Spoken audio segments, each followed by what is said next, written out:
At the banquet, the guests discuss the news that Princess Libby Squire, who is believed to be dead, has returned to the duchy. A girl approached the guests. It was the former heiress to power, Lady Teresa Squire, a bearer of a nasty character. Teresa was disappointed by the news, but hid her displeasure. The Viscount noticed Teresa's anger and asked her directly. The girl threatened the Viscount to complain to her father about his words. The Viscount became frightened and began to make excuses. The constellations donate to Teresa and call the girl the creator of trends and a specialist in immersion, a villainous streamer. Everything that happens is this one and only reverse harem game that will touch your hearts. The game character is surprised. She turned out to be the Duke's daughter. The game character must return to her family. The father, delighted by the return of his daughter, gave her an estate. On the character's path, there will be many handsome men, a native of the common people, the vice president of the student council, Damian West, cold but good-natured and brilliant professor of Valhalla Academy, Ilia Bernstein, the blue-eyed heir of the enemy family, Clyde Willow, a golden man in every sense of the word with magical purple eyes, Emperor Yugis Rodrigo. But the happiness of the game character will not last long. Princess Teresa Squire will want to kill the heroine in a struggle for power. The father will hate and throw the game character out of the family estate. He will not be able to tolerate her antics any longer. A plea for forgiveness pierced the air. Sooner or later, the father would take pity on his daughter and forgive her. You need to achieve love from everyone and reach a happy ending. In the real world, the girl sits at her laptop and drinks an energy drink in disappointment. Jane, the creator of the game, is not happy that the main villain died so quickly again. Disappointed, she put the empty jar on the table. The Game of Gods developer had spent a lot of time on it, but was still not entirely satisfied with the result. Jane is angry that the villain keeps dying. She thinks that maybe the heroes are too flat. She opens up the characterization of the main villain. The main villain, Teresa Squire, is an envious, cruel, and aggressive girl. The developer believes that Teresa is just a collection of the worst human qualities, which is why this character is so unrealistic. Jane is looking for a way to make the villain realistic. She reasons that villains are not liked even in their own family. If they love one child in the family, extolling him, the second one will certainly be thrown into the abyss of hatred and malice. It turns out that the creator of the game was hated in her family. She associates herself with the main villain of her game. The developer puts all her thoughts aside, stretches her back, and decides to double-check the code again. Looking at the game's splash screen, the girl was embarrassed by the fact that the number of guys had increased and Teresa Squire had appeared on it. Suddenly, the girl felt dizzy and the picture before her eyes became blurry. Jane opened her eyes already in Teresa's body, with loading windows floating around her. Some man poured water on Teresa, which is exactly the kind of awakening that is common for villains. The girl jumped up, looking around in shock, trying to understand what was happening. Teresa stared at the cruel aristocrat. She recognized him. It was Duke Raoul Squire, Teresa and Livy's father. Now she understood where she was. She was in the room from the opening scene of the game. She finds herself in the body of the main villain of her own game, who is doomed to a bad ending. She hopes that this is just a dream. A blue window popped up in front of Teresa, asking her to give her a name for her channel to start streaming. The girl is very surprised. She did not add the ability to stream to her game. She called herself Bidzizlodeka. The stream began.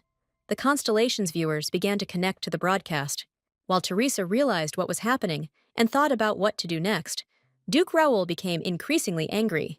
Raoul accused Teresa of getting drunk after the engagement was broken. Teresa treated her fiancé like a slave, so the wedding was called off. Suddenly, some voice confirmed that everything that was happening was not a dream. The voice took shape. The man who appeared decided that it was time to talk to the girl. This is the channel administrator. His name is Oswald. It is because of him that the developer ended up in Teresa's body and will be forced to play the role of a villain. The girl looked back at the harsh words of Administrator Oswald, and she stepped back from him in confusion. Her face twisted in disbelief. A drop of sweat ran down her temple. She reasoned that she had not created this character, and he simply could not be in this game. Oswald was calmly going through the comments of the Constellations when it dawned on Teresa that he had dragged her into the game. The administrator smirked and told Jane not to be nervous. He was there to offer her a good deal. If she failed the quest, she would go to hell. The man, Jane's father, purses his lips angrily and says he is disappointed in her. All his muscles tense, but his face is expressionless. The woman, Jane's mother, hugs her 2 children from her new marriage, and scolds Jane for not loving her stepfather. She punishes the girl by not having a birthday party. Phantom black chains squeezed Jane's arms, legs, and neck, for her hell is a return to childhood, in which she was a burden and a whipping girl. An expression of pure horror appeared on the girl's face. Her pupils narrowed in fear. Jane clenched her fists tightly, holding back her trembling, while Oswald calmly expressed his hope that it would not come to the girl losing. With a wave of his cane, whose ruby eyes sparkled in the light, the administrator materialized the conditions of the game in front of Jane. If she won, she would return to reality. If she lost, she would die. Oswald, crossing his legs in a relaxed pose, said that he was just bringing Jane up to speed. The girl fell to her knees and stared at the administrator with disbelief in her gray eyes. Meanwhile, Duke Raoul, standing opposite the window of his office, asked the servants what was happening to Teresa. Having received the answer that the girl was fine, the Duke covered his face with his hand, wanting to hide from the shame that Teresa had brought by getting drunk. He was disappointed that his daughter had passed out immediately after getting up. Nervously adjusting the lapels of his jacket, Raoul reacted skeptically to the butler's words that Teresa was simply nervous about the broken engagement. It turns out that her father broke off the engagement himself, causing Teresa to grab her chocolate hair in shock and fall to her knees. Teresa turned sharply to her father, shouting that she knew about the Duke's hatred for her, but did not expect such a setup from him. The quarrel completely exhausted the girl, and she fell unconscious into her father's arms. Raoul had no choice but to catch his daughter, giving her an angry look. The Duke folded his hands behind his back, reasoning that Teresa's hysteria was partly his fault, and ordered the butler not to let his daughter out of the estate. The Duke turned halfway to face the servant, his expression softening as he ordered Teresa's favorite dishes to be served for dinner as an apology. Meanwhile, Jane was still talking to Oswald. She clearly said that she didn't need a wish that cost 1,000,000,000 coins. Oswald, playfully waving the end of his cane, said that Jane could wish for anything she wanted, from creating a new universe to murder and love. The administrator, ignoring the girl's words, continued to advertise to her a wish coupon that could make anything come true. Jane, covering her eyes with her hand from the bright light, demanded to be returned home. She said that, other than this, she did not need anything. Oswald suddenly appeared behind Jane, gently squeezed her shoulder, and frighteningly told her that desire was also needed for this. The girl turned around, and Oswald immediately returned to his throne. The man surprised that the girl did not accept his offer without hesitation. The administrator rested his cheek on his hand and clenched his fist on his knee as he continued to convince Jane that his proposal was wonderful. The heroine's eyes flashed with images of all the male characters in the game. The main argument that Oswald made was the fact that the creator of the game was Jane herself, and that it would be easy to reach the true ending.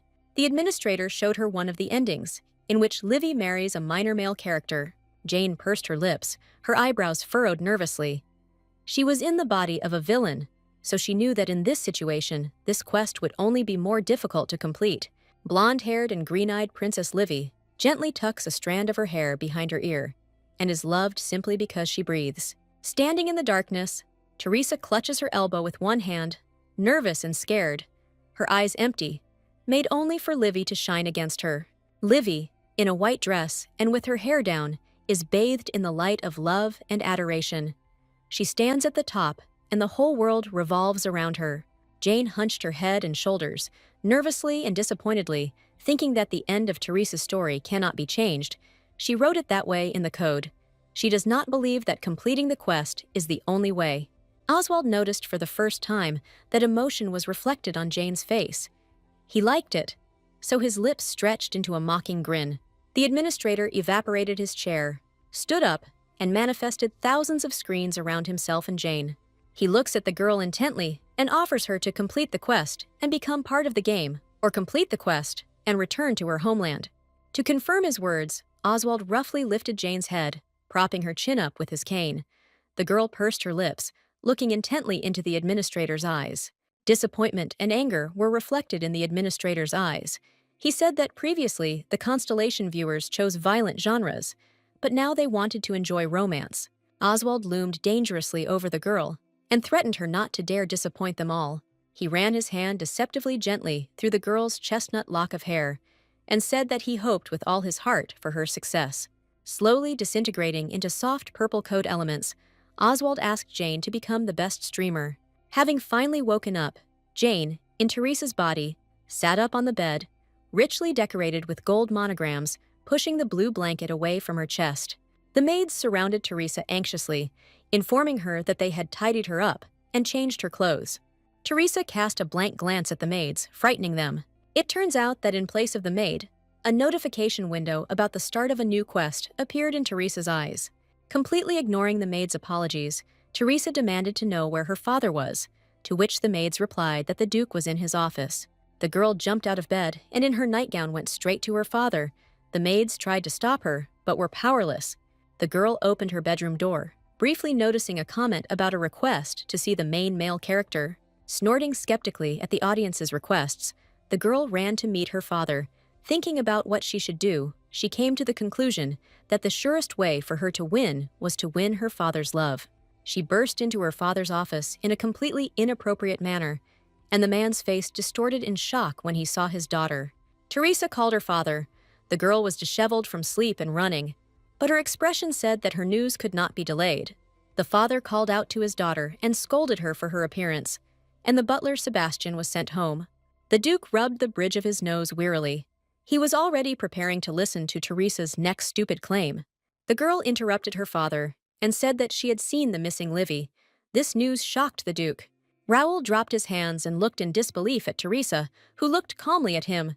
Teresa, looking at her father, repeated her words. She had definitely seen Livy, because the girl she had met was an exact copy of the portrait of her stepmother in her youth. A little blonde girl in a pink dress was covering herself from the sun. Livy disappeared when she was 2 years old. Everyone thought she was dead. Pressing her hand to her chest and opening her eyes wide, Teresa confidently said that Livy was alive. The brunette literally radiated light. A fine carriage drawn by 2 white stallions stopped at the gates of the Squire estate, and the coachman announced his arrival to Livy. The fair-haired girl looked out of the carriage window, embarrassed and constrained. The picture that appeared before her shook her imagination. There was a crowd of people standing in front of the entrance to the estate, with Livy's parents in the center, his mother with her hands pressed to her face in disbelief, and his father hugging and comforting his wife, a joyful greeting filling the air. The mother could not hold back tears of joy at the sight of her daughter, and the father allowed himself only to change his face a little, but both were incredibly happy to see their daughter. Livy got out of the carriage, accepting the help of a servant. She looked at the crowd and her parents in surprise. The green of her eyes reflected the joy of returning. The mother rushed to her daughter and hugged her tightly. The father approached them with restraint, a gentle and happy smile shining on his face. While the parents talked to Livy for the first time in many years and rejoiced that she was alive and well, Teresa stood aside like a stranger. The brunette looked at the touching picture of reunion with indifference, not a single muscle on her face twitching. A few days ago, in her father's office, surrounded by flowers and the smell of tea, she told her father that Livy was alive. The Duke and Teresa looked into each other's eyes. Teresa's confident posture made Raoul believe her. A comment appeared before Teresa. The audience was indignant that the heroine acted this way. Teresa looked at it skeptically and decided that Livy's return did not concern her. She already saw herself in the Academy's uniform and demanded that the Duke let her go to the Valhalla Academy in exchange for information. The Academy itself is the place where the main plot of the game takes place, and where you can meet 3 main men of the game at once. Raoul looked at Teresa in shock and fear. He had no idea that his daughter would treat him the same way she treated other people. Teresa, on the contrary, was calm and confident. She understood that the Duke realized that she had no need to lie. Duke Raoul's face wrinkled. In his opinion, information about Livy was worth much more than a request to study at the Academy. The Duke turned away from his eldest daughter and, leaving the office, announced to Teresa that he was letting her go and preparing her to move to the dormitory. Teresa was a little alarmed by the Duke's further words about her needing to watch her actions while the data she had brought was being checked. After Livy's return, a banquet was held, and Teresa, uninterested in either gossip or the celebration, retired to the balcony. The girl leaned on the railing and supported her head with her hand. Standing in a relaxed pose, she judged that the reunion was truly touching. However, for her taste, the scene was overly dramatic and cardboard, and the constellations laughed at this reasoning. Teresa read the latest comments and was surprised that viewers believe in the false science of personality types. She was surprised that the channel created yesterday already had a large number of viewers. She didn't even have time to answer viewers' questions. Teresa demanded that he slow down with the questions and warned that she would answer in order and would not reveal her plan. Teresa's plan was to reach the secret ending of the game, which allows Libby to be defeated and Teresa to survive. The Duke raised his glass of champagne and called the guests to their attention. He was about to announce to everyone that Libby had returned. Raoul put his arm around his daughter's shoulders and joyfully told her the news. Libby awkwardly pressed herself against her father's side, a soft smile blooming on her lips. After the official announcement of the start of the banquet, the guests again dispersed around the hall and continued to discuss gossip. From all sides, Libby is congratulated, showered with compliments, and rejoiced at her return, while the Duke cannot find the strength to leave his daughter again. The crowd is having fun, drinking and dancing. The whole estate is lit up with joy and laughter. Teresa stands aside and watches this celebration of life. She has never been and will never be a part of anything like this. A slight sadness touched her beautiful gray eyes, and one of the spectators accused her of feeling inferior. Casting a skeptical eye over the comment and relaxing on a bench in the garden, Teresa scolded the viewer for making such a statement. The girl closed her eyes and calmly said that she had no reason to be jealous. Livy was literally glowing with joy and love. She is the main character. She was created so that everyone would love her. A boy came to the girls muttering. Teresa got up from the bench and turned to him. She recognized the boy and addressed him, but was interrupted by the hot-tempered child. The green-eyed baby frowned and measured the girl with his gaze, wondering what she was doing on the balcony alone. The little boy clenched his fists tightly, squared his shoulders in an attempt to appear more menacing, and let out an accusing cry.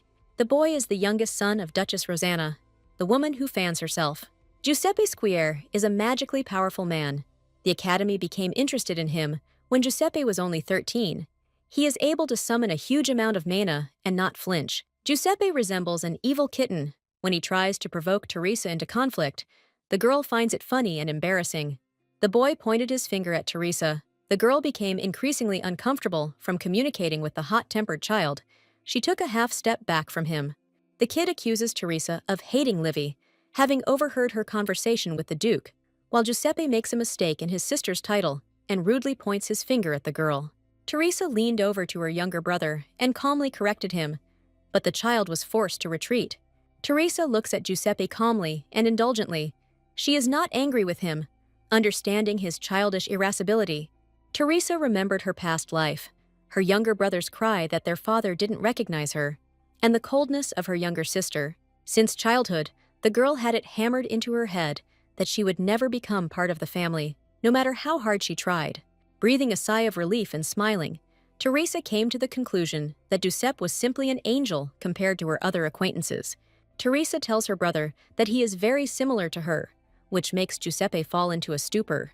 Teresa's words confused and outraged the boy. He pressed his hands to his sides and shouted that he was not at all like Teresa. Duchess Rosanna came to the cry and called out to her son, attracting the attention of the boy and Teresa. Rosanna scolds her son for making noise as she smoothly walks out into the garden, her gait filled with dignity and hidden strength. Teresa looks at the Duchess with interest. She knows what to expect from this woman. Rosanna talks to her son and sends him into the hall with the others, while Teresa remains motionless. The Duchess excuses her son's behavior by citing his immaturity, watching her boy go by. Rosanna apologizes for Giuseppe's behavior, but Teresa, sensing a trick and tensely, denies the boy's guilt. Rosanna puts her hand to her cheek in surprise. She expected anger from Teresa. The feigned good nature disappeared from the Duchess's face. She accuses Teresa of not being happy about Livy's return. Teresa looked at her stepmother with a frown. In her past life, she had put a lot of work into creating the character of Duchess Rosanna. The Duchess appears kind and gentle, covering her mouth with her hand when she laughs and interacting warmly with people. But in reality, she is ready to kill for her daughter. Behind the backs of her interlocutors, Rosanna can wipe the blood off knives after committing a sin, intimidating her stepdaughter, Rosanna, with a crazy look and a menacingly outstretched hand, demands the truth from Teresa.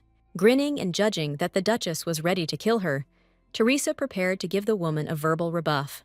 Teresa smiles sweetly, folds her hands over her stomach, and reassures Rosanna by telling her that she plans to leave the estate, which the girl claims is not a threat to Livy.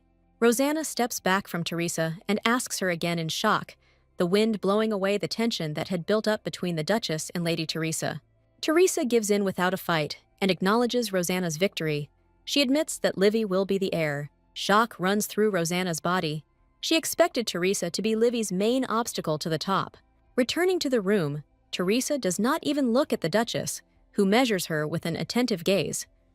The girl informs her stepmother that she is leaving the estate. The Duchess has nothing to add.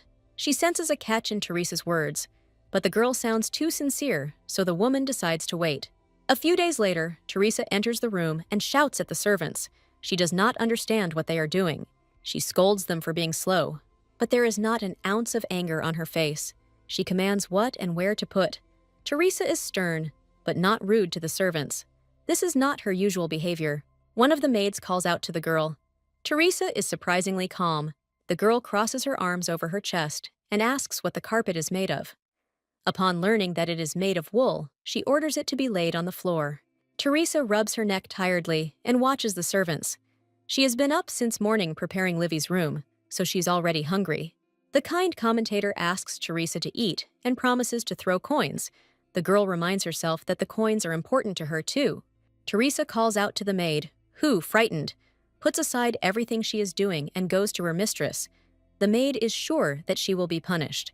Teresa remembers the maid's name and asks her to bring food. The girl called the maid by name completely in passing. The other maids froze in surprise, their mouths open. A frightening silence reigned in the room. The maids thought that Teresa would swear.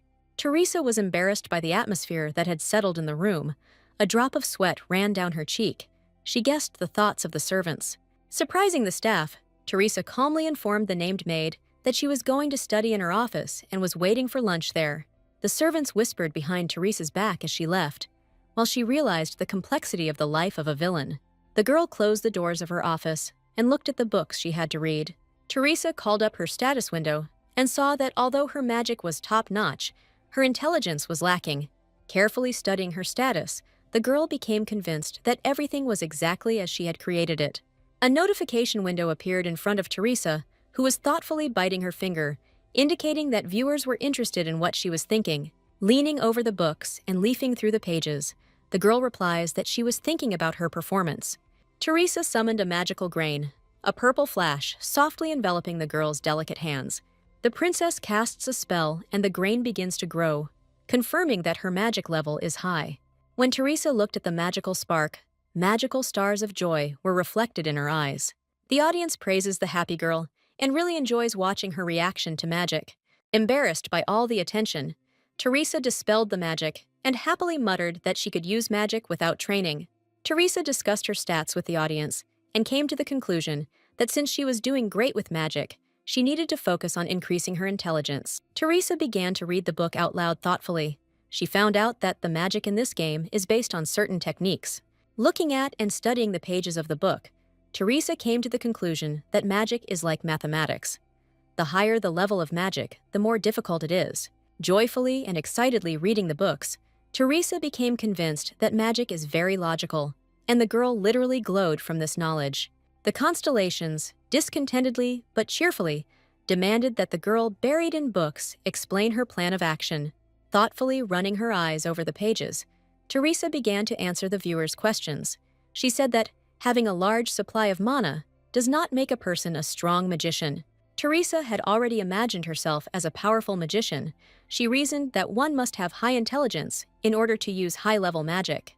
The audience hummed approvingly and told Teresa that at this rate she could save the world, to which the girl, leafing through the pages, replied that she was not interested in such things. Teresa's thoughts were interrupted by the maid, and the girl had to tear herself away from her book and turn to face the newcomer. The maid informed the Duke's daughter that she had brought her food. There were still traces of nervousness on the maid's face, but the calmness of her mistress made her job easier. Without bothering too much, the girl asked the maid Penny to put the food somewhere here. The maid was confused, noticing that all the surfaces of the room were covered with books. Penny's nerves snapped, and she, almost in tears, began to justify her awkwardness. The maid trembled, and the tray in her hands shook. Teresa calmly looked up from her books and asked the maid if she was okay. Suddenly, someone's voice was heard. Someone praised Penny, and the girl, with tears in her eyes, straightened up and looked behind Teresa's back. An older woman, the head maid, Miranda, entered the room and asked the girl if something was bothering her. Nervous about Miranda's presence, but not showing her feelings, Teresa finally put the book down. The calm and cool maid approved of the fact that Teresa did not need anything, but expressed her surprise that the girl remembered the servant's name. The aforementioned Penny shyly straightened up and straightened her back. The girl was embarrassed to accept the praise of her strict boss. Miranda informed Teresa, who was getting ready to get up from the floor, that she would train Penny, who had caught the mistress's attention, harder than the others. From the side, Teresa heard the muffled whispers of the other maids. The girl perked up, but did not turn around. The maids whispered that it was empty and honorable that Penny had attracted Teresa's attention. It would be better to serve the kind and sweet Livy. In their fantasies, Teresa, in a green dress, and with contempt in her eyes, turns away from the servants. According to them, she will not remember a servant even if he has served for more than 10 years. They discussed how the arrogant Teresa only remembered the names of 2 servants, the butler Sebastian and the head maid Miranda. In a fit of Spanish shame, Teresa dropped her hands and, cowering, mentally screamed that her predecessor was simply an idiot. The commentator asked if Teresa planned to seize power through the servants. The girl tiredly pushed her bangs away from her face and refuted the viewer's words. Already on the way out, Miranda remembered that the Duke had asked her to convey to Teresa an invitation to a family meal. At the mention of family, all positive emotions and relaxation left Teresa's body. The Duke, looking contemptuously at his eldest daughter, politely asks the girl to come, which had never happened before. Teresa does not look towards her father, not believing that he is interested in her desires. The girl is increasingly immersed in bad thoughts about her situation in the family, but she is distracted by the notification window that appears. Teresa remembered today's date and was surprised that the family remembered what day it was. The whole family is gathered at the table in the refectory, with Duke Raoul sitting at the head of the long table, Duchess Rosanna to his right, and their children Giuseppe and Livy to his left. Teresa proudly entered the refectory, nervously clutching her dress in her hands. The girl was very surprised that her father remembered her birthday. The girl's posture was filled with tension and mistrust, and her father's welcoming words made her shudder. Duke Raoul, relaxed in his place at the table, invited Teresa to join him for the meal. The girl pressed her lips together, remaining silent in response to her parents' words. Only the brooch sparkled in the light. The seat furthest from the rest of the relatives was prepared for Teresa, and she pulled out a chair and took it. The girl couldn't believe that they remembered her birthday. Hiding her confusion, she looked at the food provided and decided that today was a good day. The traveler thought that maybe she had already changed history. The world around her was floating. Raoul approached his youngest daughter, smiled tenderly at her, and placed his hand on her back. Livy smiled warmly back at her parent. The Duke reported that positive results for kinship had come in. Teresa's eyes widened, and her body went limp, but did not collapse, her hopes in vain. The girl smiled sadly and slouched a little. She expected something like this, but still wasn't ready. Teresa clutched her skirt tightly in her hands and bowed her head, her father not remembering her birthday, and the family meal in honor of Livy's return. Duchess Rosanna smiles happily. It feels like she has grown younger with happiness. Teresa has no place in this happy family. Little Giuseppe, despite etiquette, bombards Livy with questions right during the meal. And Teresa is ignored, as is generally the case. The Duke, like his wife, rejuvenated by happiness, is interested in his returned daughter. What she wants is a gift for entering the academy. They do not remember Teresa's birthday. Seeing the audience's interest in the unfolding drama, Teresa raises her head, looks at the Duke, and also asks for a gift. The Duke and the rest of the family freeze as Teresa announces that she wants to buy something. The girl elegantly cuts the steak served for lunch and begins to justify the pocket money, but she is not allowed to finish. She doesn't even have time to bring a piece of meat to her mouth before her father interrupts her and demands that they continue the conversation later. The Duke's eyes were again darkened, his brows furrowed, and irritation flashed in his eyes. A dangerous aura splashed around the evil Duke, ready to attack Teresa at any moment. He does not want to be angry on this happy day, which he directly informs his eldest daughter. Teresa calmly, without showing any sadness or disappointment, puts down the utensils and asks her father to set a time for a conversation. When asked if the Duke has time for Teresa at all, Raoul slams his hand menacingly on the table. The Duke's loud cry makes the dishes on the table shake, and the household members sitting next to him become embarrassed and cower in fear. Teresa sits far from her father and listens to his accusations of selfishness. Pain pierced the girl's heart, causing her to open her eyes wide. The Duke had no time for her whims. The Constellation spectators demand that Teresa either tell about her birthday or throw food at her father. The girl is enlightened, and she agrees with the viewers. Teresa had flashbacks from her past life of her mother, hugging her little sister, and refusing to celebrate the older sister's birthday in favor of the younger sister's competition. The family is waiting for Teresa's reaction. They are all tense and preparing for a scandal. The girl wipes her mouth with a napkin. She takes her time and prepares to voice her thoughts to her father. With disappointment and a little sadness, Teresa removes the napkin from her mouth and tells her family that today is her birthday. The Duke's arrogance falls, and he nervously lowers his shoulders. Teresa did not want to strain them with such a trifle as her birthday. Raoul scolds Teresa for blaming him for her stupid birthday, and Teresa only presses her lips together tighter in response. The Duke looks at Teresa angrily. Deep down, he thinks that maybe he was too cruel, but mostly he just doesn't want to listen to Teresa's hysteria. The brunette finds the strength to answer. She hides her eyes behind her bangs when she admits her mistake. She quickly gets up from the table. Teresa has barely touched her food. The girl asks permission to leave. Teresa looks sadly at her father and asks to be let out of the meal as a birthday present. The Duke looks at his mostly calm daughter in shock. He expected anything but her voluntary departure. By distancing herself from Teresa, Jane realizes that there is no one to be angry with. She herself wrote this script for Duke Raoul. The Duke silently sank into a chair and bowed his head, seeming angry at Teresa's lack of culture. The Duke's words broke the heavy silence of the refectory and made everyone turn to him. Raoul was not going to give Teresa something like that. A nervous tension appeared in the man's posture. Teresa looked at her father in shock. She just wants to leave as soon as possible. The Duke relents and allows Teresa to leave, looking at her surprisingly gently and saying that he will give her a blank bank check. Teresa bites her tongue in shock and freezes, imagining the fabulous sum that has fallen into her hands. She nervously bows and tries to refuse such a gift, but the Duke cuts her off, reminding her that she is still part of the Squire family. Teresa steps back in shock. Jane, who is now in control of the heroine's body, is not at all accustomed to having such sums of money at her disposal. This check could pay for the purchase of an entire mine. Teresa had expected more that it would go to Libby than to her. Teresa considered her father's offer, her eyes searching for a catch in his actions. Teresa's words, piercing the thick curtain of silence, made the whole family shudder. She agreed to accept the check. The girl thanked her father and walked quickly towards the exit of the refectory. In the doorway, Teresa turned to Libby, gave her a warm look, and congratulated her on her return. Touched by such behavior, Libby could not hold back her tears and sincerely thanked her sister. Teresa took one last look at her family, blaming herself for ruining such an important day for Libby. The brunette straightened the folds of her skirt and, clicking her heels, walked out of the dining room. Teresa never looked back again, wishing her family a happy time. The heavy wooden doors slammed behind the brunette, and Teresa seemed tiny against the backdrop of the huge empty corridor.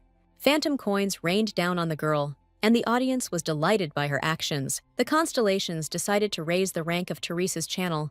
They were tired of donating little by little. Because of this, the girl suddenly felt ill, and she began to lose consciousness. More and more comments and questions began to rain down on Teresa with each passing second. It brought her physical pain. She had to lean on the wall to keep from falling completely. Teresa's hand touched the wall, the girl hoping that she had escaped from a place where she was forced to fight for someone's love. Teresa literally dug her fingers into the wall, a painful wheeze escaping her throat and sweat running down her face. Consciousness almost slipped away from the girl, and she met the cold floor. Oswald suddenly appeared. His lips stretched into a grin, expressing his satisfaction with the way Teresa was conducting the stream. He picked up the unconscious girl and congratulated her on her channel rank. Oswald dragged the girl to tea and explained that there were only 5 levels of channels. Teresa noticed that time had stopped with the administrator's appearance, and as she passed the servants frozen in motion, Oswald explained that, as the level increased, so did the amount of donations. Crossing her arms over her chest and looking skeptically at Oswald, Teresa clarified that she could receive up to 1,000 coins at a time. The girl doubted whether there was anyone before her who could pay 1 billion for a wish coupon, because after calculating, she realized that it was almost impossible. The administrator grinned evilly and reassured the girl that there had been people who had purchased a coupon before Teresa. Oswald grabbed the girl by the hand, hit the ground with his cane, and transported them into the interworld. Teresa was frightened by the sudden change in scenery, her face distorted in fear and incomprehension. The administrator proudly announced that each hero he chose bought a wish ticket. There was a glimmer of doubt in Teresa's eyes. She didn't trust Oswald. Magic ribbons wrapped around the girl's arm and forced her to press closer to the administrator's side. Oswald and Teresa, holding hands, walked into a shining light passage to another part of the game universe. During the transfer, the administrator looked condescendingly at Teresa and confirmed that she, too, could easily buy a wish ticket. They found themselves in a huge library. Oswald teased the girl by saying that he personally worked on magic in this world and transferred books and data about magic from other worlds here. Dissatisfied with her situation, Teresa demanded that her hand be released. The laughing administrator agreed to fulfill the girl's wish. The magical ribbons released the brunette's hand and finally allowed her to move away from Oswald. Teresa immediately jumped away from the administrator and rejected his suggestion that she was feeling unwell. Teresa cast a suspicious glance at Oswald. She tried to cast a spell on him, but it didn't work.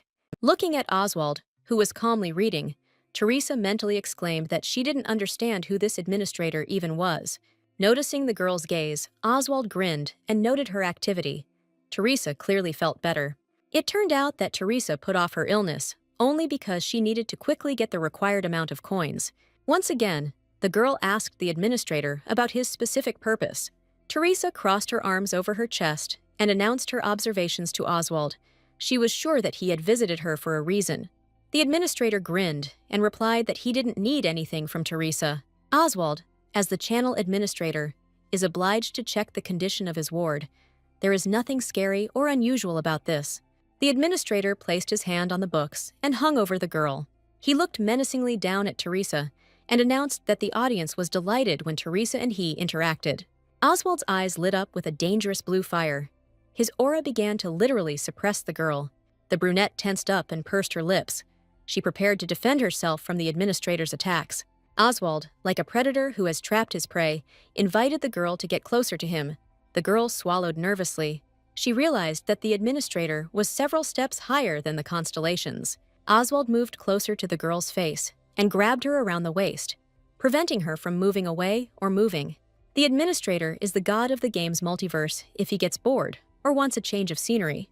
He will destroy Teresa, the game world, and the unfortunate developer Jane with one wave of his hand. Oswald moved away from the girl quite a bit. He scared her. The brunette clenched her fist tightly. She was afraid of the administrator. Oswald took a step away from the girl in disappointment.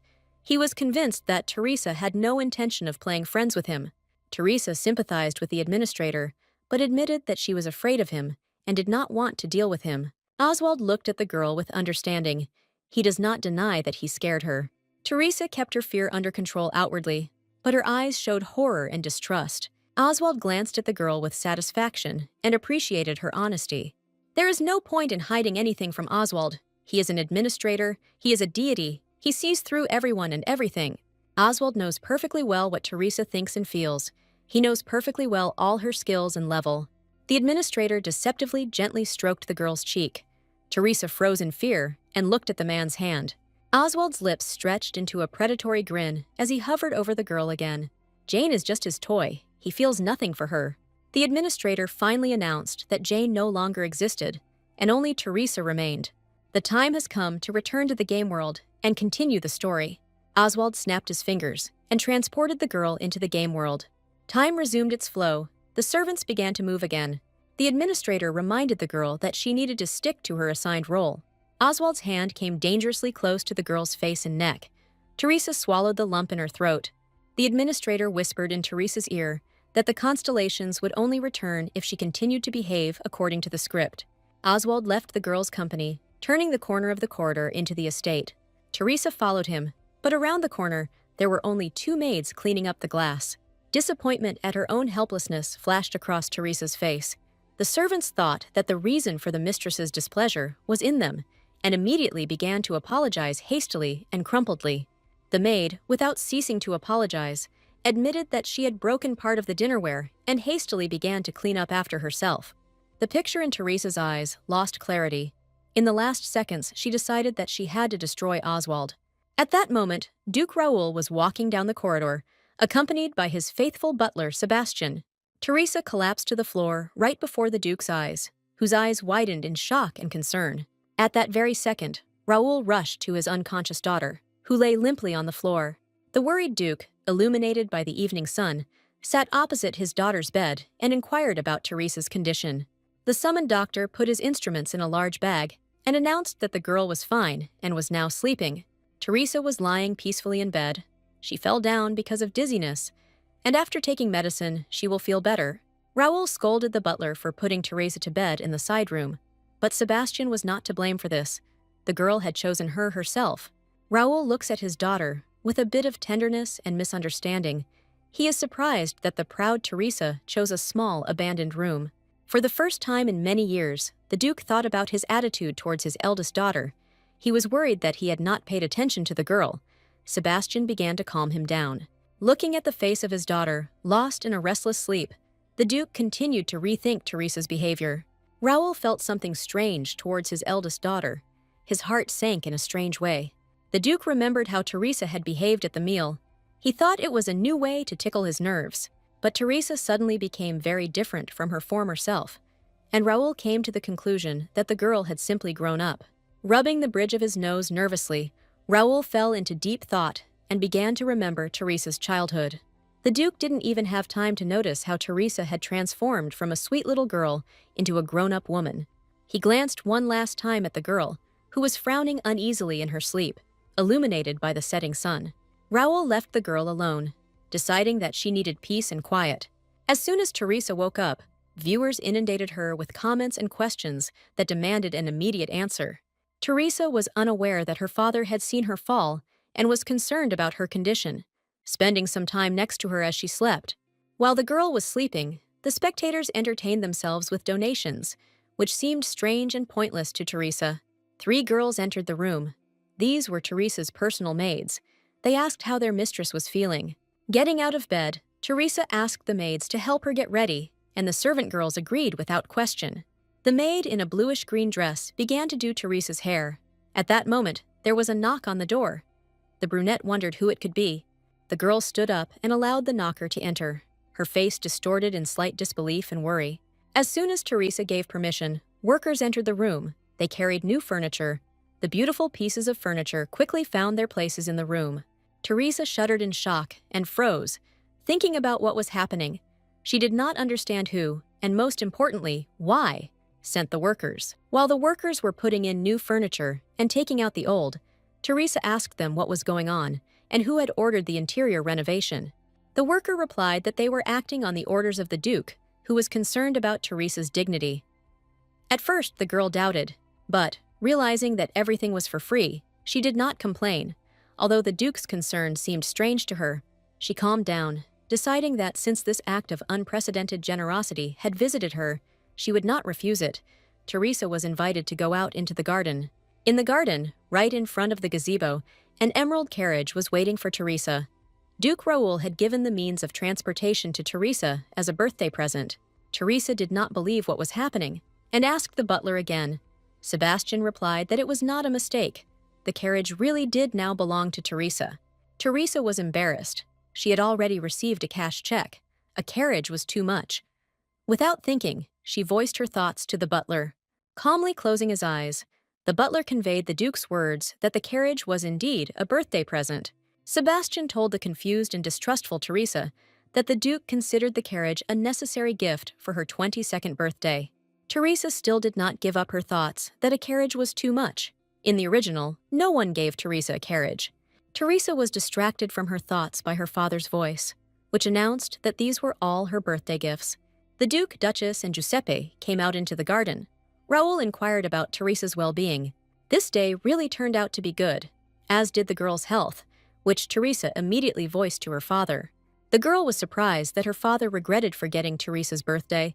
Her thoughts were distracted by her father's question. He was asking if she liked her gifts.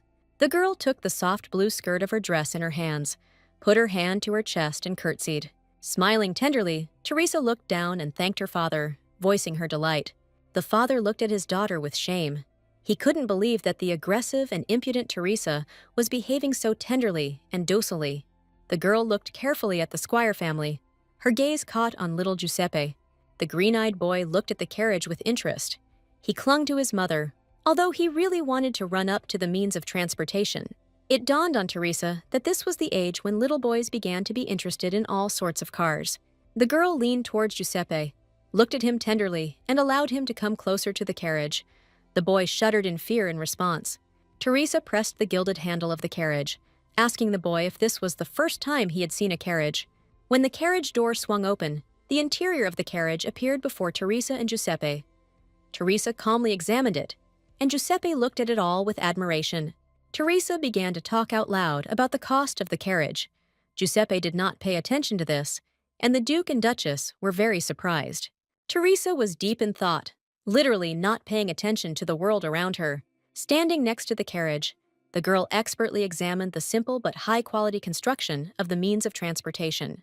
Teresa was embarrassed by her behavior, blushed, and realized that she had deviated greatly from the script.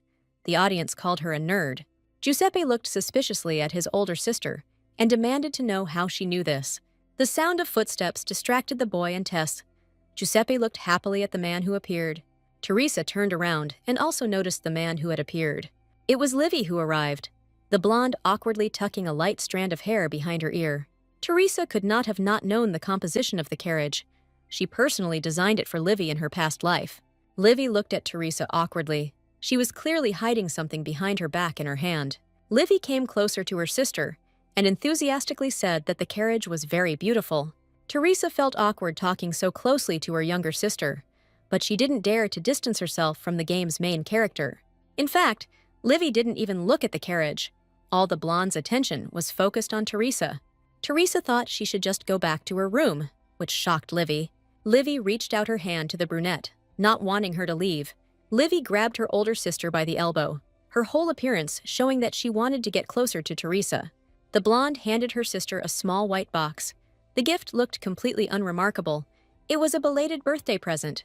Teresa realized what was happening and wondered what she should do. This is a familiar scene for the girl who has been there. Libby must give a small souvenir to Teresa, and the brunette must refuse without even looking at the contents of the box. The time traveler sensibly decided that it was better to accept the gift, otherwise she could immediately go to the chopping block. Teresa accepts her sister's gift. The brunette politely asks permission to look at the contents of the box, to which she receives a nod. In the box lay a small, unremarkable bracelet, just a thread with 2 knots. Teresa remembered that she had taught Livy the skill of making things with her own hands, and realized that Livy had created the bracelet herself. Teresa praised Livy for her efforts and thanked her for the gift. The blonde was very glad that her sister liked everything. Noticing that Livy wanted something, Teresa asked if she should try on the bracelet, to which she received a nod from her younger sister. Teresa put the bracelet on her hand and thanked her sister. The bracelet matched her style of clothing. Livy's green eyes reflected joy. She was delighted that she had pleased her sister. While Livy and Teresa were talking, the Duchess looked at the girls with surprise and suspicion, and the Duke silently rejoiced that his girls got along. Duchess Rosanna did not remain silent. She considered that a simple thread was not worthy of the eldest daughter of the Squire family. At her stepmother's words, Teresa turned around, looking at her in confusion, and Livy awkwardly pulled away from her sister. The Duchess took a pendant off her bracelet. It was not an expensive, but an important piece of jewelry for her. It was an expensive aquamarine. The Duchess had it when she got married. Rosanna attached the stone to her stepdaughter's bracelet, a gift from her for Teresa's birthday. The brunette was stunned by shock. She certainly wasn't expecting a gift from the Duchess, the woman she was supposed to compete with. Teresa swallowed the lump in her throat. The girl was confused. She did not find what to say to her stepmother in response to the gift. Teresa's prolonged silence was taken by the Squire family as rudeness and a manifestation of the girl's bad temper. Teresa looked at her father and took his look as displeasure at her being impolite to the Duchess. Teresa apologized for her rudeness, her voice trembling and quiet. It was the first time in her 2 lifetimes that she had been given a birthday present, especially one that came from the heart. Teresa thanked him for the gift and took her leave. The Duke was surprised by his eldest daughter's behavior. The Duke demanded that his daughter stay, but he did not have time. The nervous girl had already left the company of her family. The girl ignored her father's cry and ran away from the family. Teresa was too confused and embarrassed to interact with the people who treated her with warmth. As Teresa ran through the garden, breathing heavily and looking for a catch, she reasoned that Rosanna could not allow Livy's gift to be rejected. The girl stopped at the fountain. She leaned on the edge of the fountain and looked into the water. Looking at her own reflection, she looked for answers in her own eyes. She did not allow herself to think too much about her position in the family. Kneeling before the fountain, Teresa reflected on how she had not been raised in love and attached too much importance to trifles, and that she believed she had been too arrogant. By evening, the maids had completely prepared Teresa for going out. The audience showered Teresa with compliments and praise, continuing to add coins to her account. Teresa decided for herself that the audience was exaggerating. Having looked at herself in the mirror, she did not find anything unusual. She looked in her own eyes, the same as always. The maid Penny asked where Teresa was going so late. Tomorrow was the first day of classes. She didn't want the girl to feel bad tomorrow. Teresa looked at Penny condescendingly. She was going to the auction. She needed to buy one thing. She needs a key to the dimensions, a special item with which you can reach a secret ending. The key will help open special locations. Penny was worried about Teresa's condition at the auction. She said that Count Fabio would be there. At first, the girl did not understand who it was. The next second, it dawned on Teresa that the said Count was her ex-fiancé, whom she had not treated very well. Teresa tilted her head a little nervously and reassured Penny that she would be fine and that it was her own fault for the breakup. The girl went to the auction in a beautiful dark blue dress. The key to the dimensions will appear in the St. Rio Hotel today. On the stairs, Teresa met Giuseppe. She was surprised why he was there so late. The boy looked sullenly at his older sister and pouted. Apparently he was in a bad mood. It turned out that the boy was unhappy with Teresa's outfit, and the girl did not understand what was wrong with the dress. She looked herself over critically from chest to toe and said that she thought she looked decent. The boy expressed his dissatisfaction with the way the hem of his older sister's dress looked. The boy gathered magical power in his palm and directed it at the dress of the departing girl. He enchanted the hem of Teresa's dress. Giuseppe made the girl's dress shine with every step she took. Teresa looked at the dress in surprise and turned to her younger brother. Embarrassed, and as if he had nothing to do with it, Giuseppe looked away from Teresa. The boy quickly became attached to his sister, and the audience also appreciated the boy's actions. In front of the Seton Rio Hotel, participants in the auction gathered. People were smoking and discussing the goods. A luxurious carriage pulled up to the hotel. A whisper went through the crowd. People thought that someone from the imperial family had arrived. Noticing the Squire family crest, people began to speculate about who it could be. When Teresa proudly stepped out of the carriage, the people were very surprised. The guests did not expect that her father would bring the carriage as a gift. The page helped Princess Teresa out of the carriage and bowed politely to her in greeting. The noble ladies whispered to each other. They knew about Teresa's arrival, but they thought it was just rumors. Giuseppe was right when he made the girl's dress shine. In such clothes, she attracted attention. They began to compare her to a noble fairy. One of the guests looked down at Teresa and voiced everyone's thoughts that Lady Squire was simply drawing attention to herself. As the girl walked deeper into the hotel, the guests discussed her extravagance and rudeness. No one was surprised that the engagement was broken off. Teresa didn't care about the whispers behind her back. She had a clear goal: to get the key to the dimensions. Teresa's gaze made the guests who had been condemning her freeze and fall silent. The girl's beauty and stateliness made them think. Teresa decided not to just leave the whispers. She was sure that these people would soon interfere with her. She was angry, a small character, whom she, as the creator of the game, does not even remember, does not dare to stand in her way. Teresa called Eloise, one of her maids, while the girl was approaching her mistress. Teresa decided that violence was not the answer, but she could not leave it like this. Lady Squire ordered Eloise to tell the gossips that she would see to it that their names were erased from the list of aristocrats. Eloise unquestioningly agreed to fulfill Teresa Squire's request order. In response to the maid's consent, Teresa grinned and went to make purchases at the auction. The hall was not crowded yet. There was still time before the start of the auction, so Teresa stood surrounded by her maids. Eloise looked around the banquet hall with delight.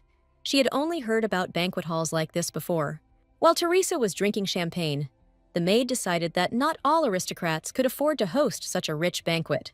Having examined those present in the hall, Teresa came to the conclusion that there is a strict hierarchy among the nobility, and aristocrats strive to obtain VIP status just for the sake of visiting this place. Teresa noticed that there were almost no servants among the people, mostly just merry guests, and she clearly shouldn't drink a lot here. The maids left her alone, saying that they would come at the first call. Teresa came to the conclusion that she was attracting too much attention. All the people present here are aristocrats, but most of them are below Teresa in status. Many will approach her only with the goal of raising their status through the fame and power of the Squire family. People will reach out and talk to Teresa just to suck up to her. Teresa accidentally pushed some guy, who immediately attacked her aggressively, screaming, although he didn't even understand who had disturbed him. As soon as Count Fabio realized that Teresa had pushed him, he immediately froze and lost the power of speech. The Count's scream echoed throughout the hall and frightened the guests. Count Fabio screamed like a girl. All the arrogance immediately fell off the guy, and he fell to his knees and began to beg his ex-fiancée for mercy. But Teresa did not recognize him at first. Teresa realized that this guy was Count Fabio, her ex-fiancé, only by the bald spot on his head. Teresa remembered that she had bullied the boy until he began to go bald and refused to break off the engagement until Fabio began to humiliatingly beg Duke Raoul about it, which is why the Count was so afraid of her. In order to get out of this awkward situation, Teresa let the Count go, for which Fabio promised not to forget the brunette's mercy until his death. Teresa walked through the crowd in the opposite direction from the Count, and the crowd parted before her. The girl walked to the table for the cup, and the people surrounding that place immediately ran away. As she walked to the sofa to wait in comfort for the auction to begin, people cleared a path for her. Teresa calmly began to eat dessert. From the behavior of those around her, she realized that now, in the eyes of others, she was not just a time bomb, but a plague patient. Loneliness is quite normal for her, so Teresa is quite happy with the state of affairs in which no one approaches her. Suddenly, Teresa was called from behind. She turned around, indecently licking the spoon. Teresa was called by a lady who asked how Squire was doing and feigned pleasant surprise at her presence. Teresa didn't recognize this girl at all, although, as the author of the universe, she should know everyone here. The constellations didn't like this state of affairs at all. Teresa noted that as the channel's level and the number of viewers increased, so did the number of haters who do not understand at all that games are not created by one person, but by a whole team. Even the lead developer can't remember all the background characters, which, by the way, he didn't draw or write. Teresa saw that the main hater was blocked by Oswald. She realized that he didn't just call himself the channel administrator for nothing. Taking a look at the girl and her companions, Teresa came to the conclusion that although she did not remember them, the previous owner of the body would not have let such treatment go unpunished. Teresa was distracted from thinking about revenge by a familiar voice. An older woman approached the crowd of girls and called out to them all. She politely joined the conversation, looking softly at the girls. Teresa turned and looked at the woman in shock. Her eyes widened in surprise. She clearly remembered who this woman was. This is the Marquise of Chatti. Her daughter is a member of the imperial family. The Marquise herself has a brilliant reputation. It is Marquise Chatti who will take Libby under her wing in the future and teach her etiquette and other sciences. If Teresa screws up, it will be a fatal mistake. Chatti greeted Teresa separately. The girl needed to show herself from her best side. The Marquise made a slight respectful curtsy and began to expect something similar in response from Teresa. A quest opened up that needed to be completed brilliantly. At first, Teresa didn't understand what this sudden test was. Lady Squire began to think hard about what she should do. She should have been the first to greet everyone, but she didn't know the titles or names of anyone else present. Teresa mentally asked for a hint, and a notification appeared in front of her that new products had appeared in the store. It dawned on Teresa that there was a store in this game, and there would definitely be something useful for her there. Teresa summoned the store, and a variety of items appeared in front of her that she could purchase. Of the many products presented in the store, Teresa found the ones she needed: an etiquette book and a character test. First of all, Teresa purchased a character check, spending 5,000 coins on it. The girl's next purchase was a book on etiquette. Teresa made a polite curtsy and bowed. She apologized for being late in greeting. The girl did not expect to meet the Marquise at today's auction. The Marquise looked closely at Teresa. assessing her behavior. When the girl straightened up, she greeted the Marquise and considered it an honor to have the attention of such an important person. Lady Hamiel mockingly noted that since her last meeting with Teresa, the brunette had become a well-mannered lady. Teresa thanked the girl politely. It was more important for her to impress the Marquise than to prove her case. The Marchioness of Chatty bit her lip imperceptibly and noted that Lady Squire had indeed changed for the better. Teresa glanced at the pop-up notification window. The unexpected quest had been completed perfectly. The Marchioness assessed Teresa's behavior. She was pleased and expressed hope for a pleasant conversation between her and Lady Squire. A smile blossomed on the woman's face. The Marquise of Chatty rarely smiles without reason, so her smile means that Teresa has succeeded. After successfully completing the quest, donations began to pour in on Teresa, and viewers were surprised that she spent part of her savings instead of saving up until the very end. Commentators enjoyed Teresa's antics, at which point Lady Hamiel asked the brunette about her birthday. In Lady Hamiel's eyes, Teresa is still a little girl. She is surprised how the brown-haired girl could grow into such a beautiful lady. Teresa refused to use such words, saying that it was just flattery that was not needed now. The Marquise of Chatty smiled lightly and hinted that this year would be interesting and would bring great changes. In the eyes of the Marquise, Teresa will soon become the flower of high society. The woman looked at Teresa from head to toe with an attentive glance. At that moment, the constellations became interested in what the flower of high society meant.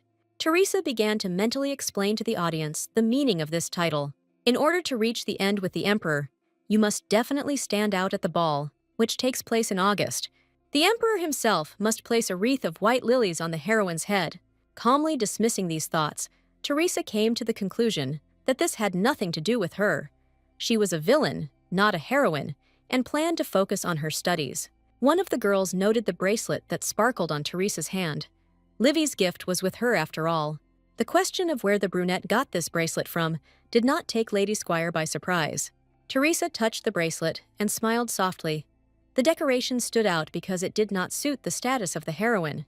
The girl said that it was a birthday present from her younger sister, which delighted her interlocutors. The conversation turned to the news of the younger Lady Squire's recent return to the family, and everyone was surprised that Teresa and Livy had become so close so quickly. Teresa looked tenderly into space, her gaze warming and her smile softening. She remembered the image of Livy when the younger one, with hope in her eyes, presented Teresa with a box with a gift. The brunette answered honestly that anyone who sees Livy will not be able to help but be imbued with the image of a sweet and kind blonde. There was a pause in the conversation, as everyone enjoyed the warmth that came from Teresa's tone. Lady Squire slumped uncomfortably, thinking she had been too sentimental. The Marquise reassured Teresa by saying that she remembered her sister, and once again that evening, Lady Chatty smiled at the villain. The girl in blue was also reminded of her younger sister by Teresa's words. All the girls began to discuss the days they spent as children with their sisters, their quarrels and games. The Marquise noted that sisters can quarrel and make up 100 times a day, and there is nothing unusual or bad about this. Sisters are each other's best friends. Looking Teresa in the eyes, the Marquise of Chatty added that she hoped that she and Livy would also be able to support each other. Teresa said hesitantly that she would try to bring about something like that, but she thought that a warm relationship between her and Livy was impossible. When the girl was about to leave, Lady Hamiel stopped her and held Teresa's hand. The girl said that she was grateful to the elder Lady Squire for unlocking for her, and everyone present the memories of a happy childhood surrounded by family. Teresa started to deny that she had done anything as positive comments and donations poured in. To keep the mood of the audience, Teresa had to agree with Lady Hamiel's words and accept the thanks. Finally, the auction began, and gradually it was the turn of the key to the dimensions to find its buyer. Teresa watched the price from the balcony, and the presenter, who announced that a lot from an anonymous sponsor was now on sale. In a golden box on velvet red cushions in the middle of the stage was the item Teresa needed. The magic contained in the key was unrecognized by most. No one knew what it opened. Teresa heard the starting price of the key was 300,000 galleons, and she considered this price acceptable. Whispers began to spread throughout the hall.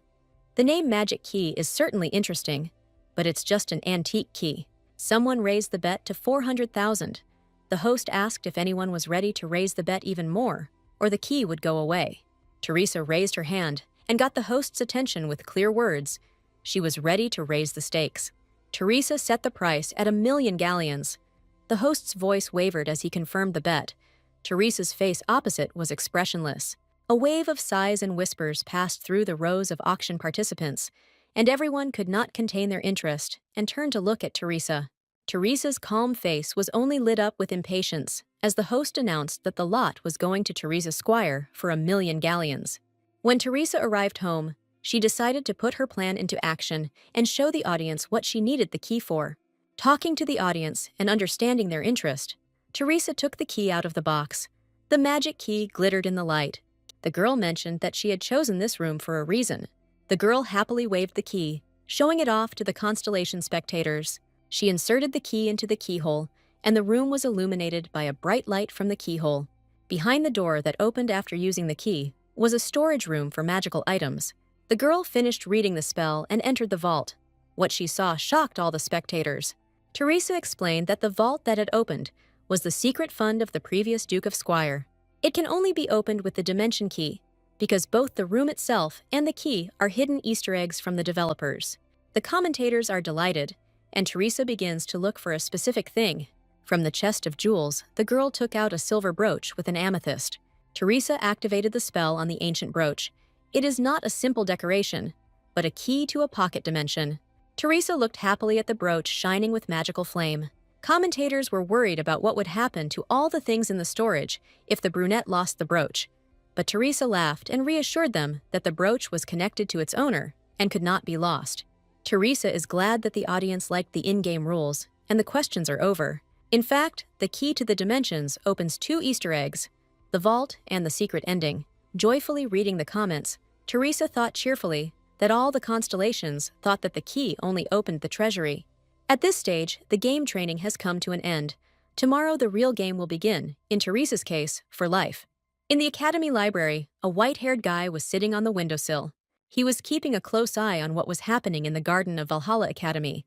Today was the first day of the semester, so there was a lot to see.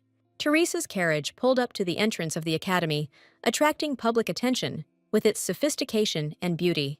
Teresa and Livy got out of the vehicle, and the blonde began to look around with interest. Liv, looking for support, looked at Teresa as she approached and expressed her joy that they would be studying together. Livy admitted that she was afraid of what would happen next, because until recently, she did not even suspect that she had magic and belonged to the Squire family. And now she is a student at the most prestigious magic academy in the country. Teresa looked at her sister thoughtfully. As a developer, she thought that Livy's entry into the academy was a natural progression of the plot. But now Teresa realizes that no one in the family took Livy's feelings into account. Teresa called out to her sister, pulling the blonde out of the abyss of thoughts and fear for the future. The brunette offered to use her carriage for trips home and back. The means of transportation was too good to stand idle. Livy was surprised but pleased by her sister's generosity, and thanked her lamely.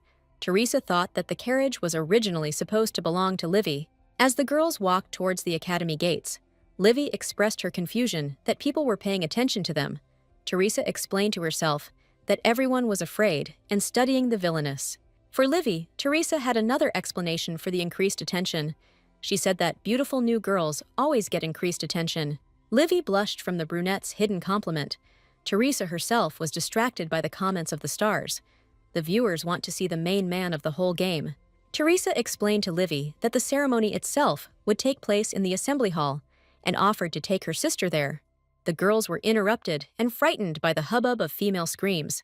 The female students of the academy saw the handsome student council president, Damen, walking towards the academy. Various girls surrounded Damen and vied with each other to confess their love to him and shower him with compliments. Livy asked her sister who Damen was.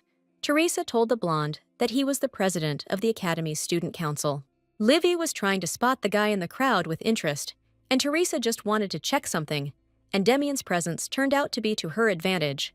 According to the original script, Damen should now be running away from a crowd of fans chasing him. The guy with blue hair is supposed to bump into Livy and thus get to know her. Damen is a special student who receives a scholarship from the Squire Foundation and cannot be overlooked.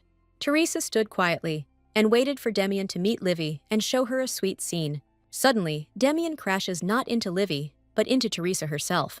Worried that he pushed the girl, Damen asks Teresa if she is hurt. Teresa looks at the guy in shock. Her head was pounding that Damen should have run into Livy, not her. Teresa, Livy, and Damen look at each other awkwardly as they stand in the garden outside the entrance to Valhalla Academy. Teresa pushed aside the thought that the scene was wrong and ordered the system to tell her about Damen. The system, without losing a second, brought up information about Damen, a rowdy guy with a head. Teresa was most interested in the heart scale. The hit woman concluded that even playing as a villain, she can build relationships with the heroes. The character's behavior changes depending on his level of sympathy. 1 heart means friendship, walks, and a friendly attitude. 2 hearts raises the relationship status to best friendship, giving the opportunity to get to know the character better. 3 hearts open flirting.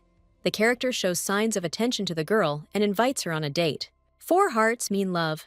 The character's touches and attitude towards the girl become more tender and sensual.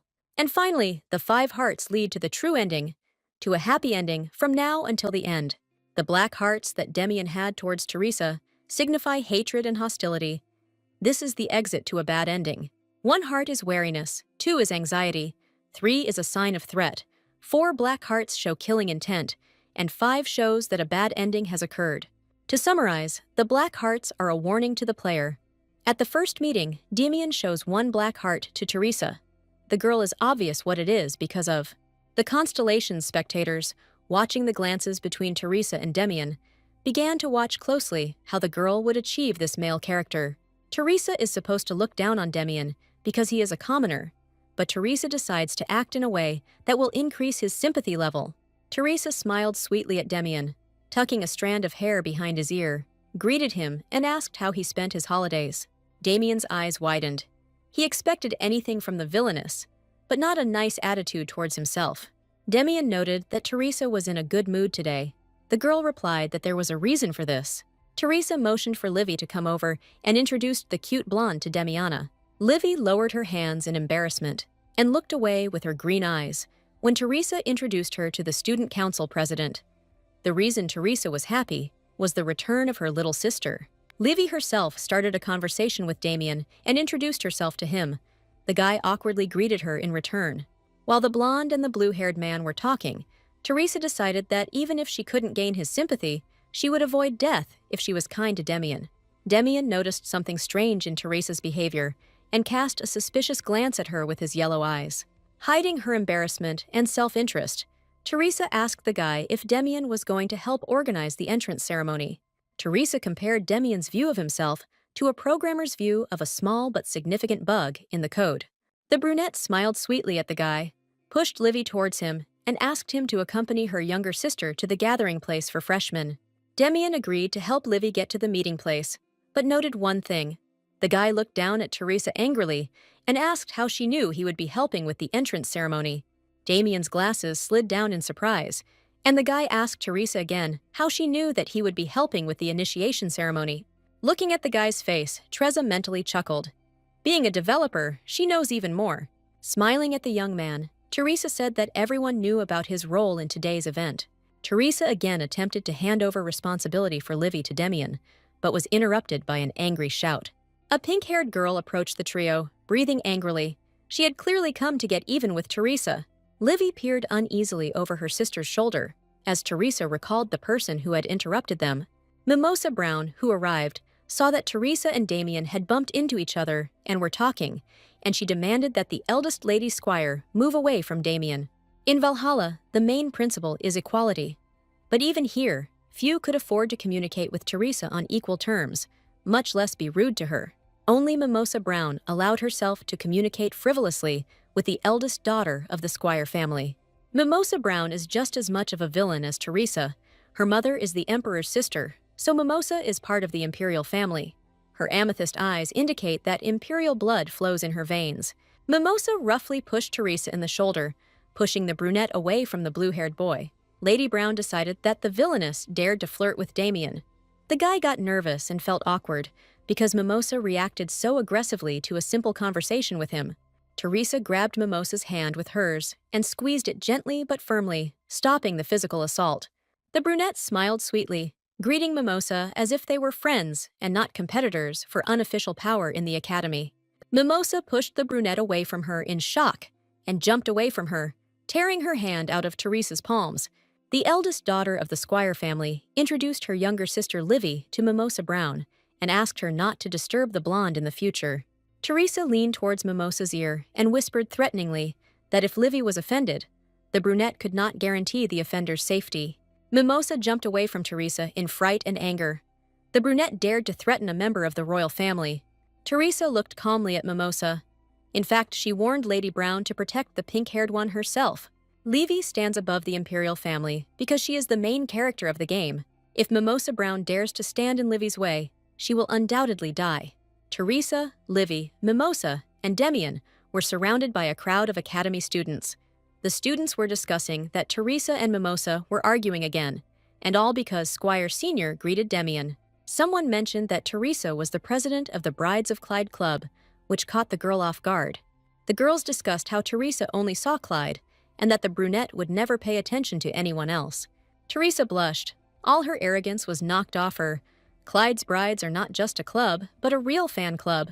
In Valhalla, there are only 2 fan clubs of the main characters: the fan club of Clyde's bride, the Clydians. The second fan club is dedicated to Damen. The girls call themselves people who worship Damen, the second name of Demise. Teresa is the president of the Clydians, and Mimosa is the leader of Demise. They were people from different factions, so they became enemies. The traveler thought with embarrassment that she should have thought this point through better when she wrote it down. Now she is ashamed of herself, of Teresa, and of these senseless fan clubs. Livy was worried that her sister had started to behave strangely and asked Teresa if she was okay. The brunette hurried to calm the blonde down. Teresa calmly asked Livy not to worry and sent her off with Damen, which made Mimosa very angry. Lady Brown shouted that Teresa didn't dare send her sister with Damen. Teresa even had to cover her ears from the volume of Mimosa. And Livy, frightened, went behind her sister's shoulder. Teresa began to look for a way to escape from Mimosa. In this dialogue, the girl noticed how the professor of the Valhalla Academy, Ilia Bernstein, passed by. Teresa realized that this was a great opportunity to escape from Mimosa and leave Livy and Damen alone. Teresa abruptly placed her hands on Mimosa Brown's shoulders, causing the pink-haired girl to freeze slightly. Teresa cheerfully said that she was going to meet the professor, but completely forgot about it. The brunette grabbed the bewildered Mimosa by the arm and dragged her along with her. Teresa led Mimosa, who was cursing in every possible way, away from Damen and Livy. Damen looked after the girls with confusion. On the way, Mimosa accused Teresa of going crazy and daring to use physical force against her. The professor stopped when he heard approaching screams. Mimosa fell silent in shame when she noticed that they had approached Professor Ilia. The broad-shouldered professor looked down at the girls, and for a second, both Brown and Squire were frightened. The professor's pose did not change at all, but his gaze showed calmness and goodwill. Ilia asked the girls what was going on. Mimosa was frightened and could only pronounce the professor's name, while Teresa calmly looked at the man. Brown hid behind Teresa's back, and the brunette calmly turned to the professor. Greeting him, the girl asked about her future specialization. The professor thought, slightly drawing his eyebrows together. Professor Ilia invited the girls to go into his office, heading there ahead of them. Mimosa said, in fear that she had a meeting with her scientific supervisor. The professor let her go. Mimosa Brown walked away from Teresa and the professor with an angry expression, while Teresa looked after the pink-haired girl with a smirk. Ilia, looking softly at the student, told her to go up to his office. Teresa confirmed the professor's words and immediately called up information about the character, who is Ilia Bernstein. A window with information about him appeared next to the professor. The sympathy sensor is completely empty. Compared to Damien's black heart, it's just a gift of fate. But Professor Ilia Bernstein requires a special approach, and fortunately, Teresa knows what it is. Ilia Bernstein opened the door to the office and let Teresa go first. The commentators noticed that Ilia hates the Celestials and asked Teresa why. Teresa was outraged by the short-sightedness and stereotypes of this commentator, and she began to gradually explain. Teresa followed the professor and mentally explained to the constellation spectators that the term Celestials denoted angels. In the world of the Game of Gods, there are several races. Gods, powerful beings with a selfish nature. Angels, seemingly pure and kind creatures. They are completely subordinate to the gods. Demons, inhabitants of the lower world who want to take revenge on other races and monsters, all those creatures that are not similar to humans or anyone else. Once upon a time, the dimensions of these races were separated from each other, not touching at all. But because of one incident in which Ilia was involved, the professor has the name Great Demon Oblo. Teresa indicated that the ending with Ilia is bad, not only for her, but also for Livy. If you get close to Professor Ilia Bernstein, then humanity will face complete extermination. Once upon a time, Elijah was an archangel, one of the most powerful angels. He ruled the heavens, in fact. He was the ruler of paradise. However, the other angels did not like Elijah's rule, and they killed his twin and banished Elijah himself to the underworld. Archangel Elijah fell and carved a new name into his soul, the great demon Oblo, vowing revenge on those who ruined his life. In human form, Ilia does not resemble either an angel or a demon. He is stern but fair. Teresa decided that everything would be fine, and there was nothing to be afraid of for now. Elijah's goal is to destroy heaven and all the angels. To do this, he needs to destroy the world of people, which is intermediate between heaven and hell. Now, Teresa will not regret anything. She doesn't care about this world. The main thing for her is to return to reality and become Jane again. The professor called out to the girl. He had waited too long while Teresa was pondering his biography. Ilia doesn't like to waste time, so he sternly demanded that Teresa finally tell him what interests her. Teresa apologized to the professor. His words and expression reminded the girl that she was here to learn more about her specialization. Teresa started from afar. She was a little nervous in front of the professor, an angel and a demon in one person. The girl presented the book to Ilia and said that she didn't understand a couple of things in this textbook. She just made up that excuse, but in fact, what she didn't understand isn't entirely a lie.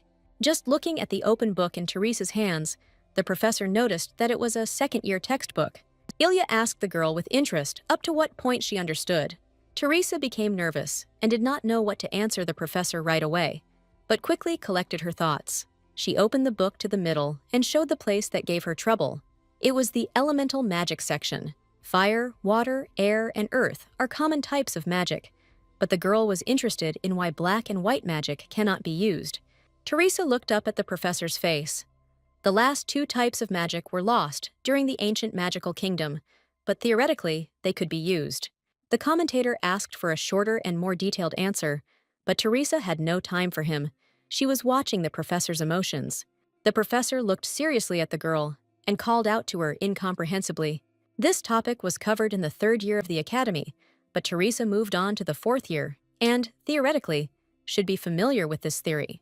Teresa turned away from the professor in shame and thought that she would not be able to graduate at all. The professor asked if the girl understood everything else. Ilia decided to test the knowledge of a student who had just slightly embarrassed herself. He asked her a question about the process of manifesting magic. Teresa was nervous about the sudden start of the exam, but she did not try the professor's patience. She explained that magic is a mixture of magical language and runes. But the magical language and runes are not everything. To obtain magic, it is necessary to add mana to this mixture. The creation of magic is similar to programming. Therefore, it is interesting to Teresa. Ilia asked Teresa the last question, calmly looking at her.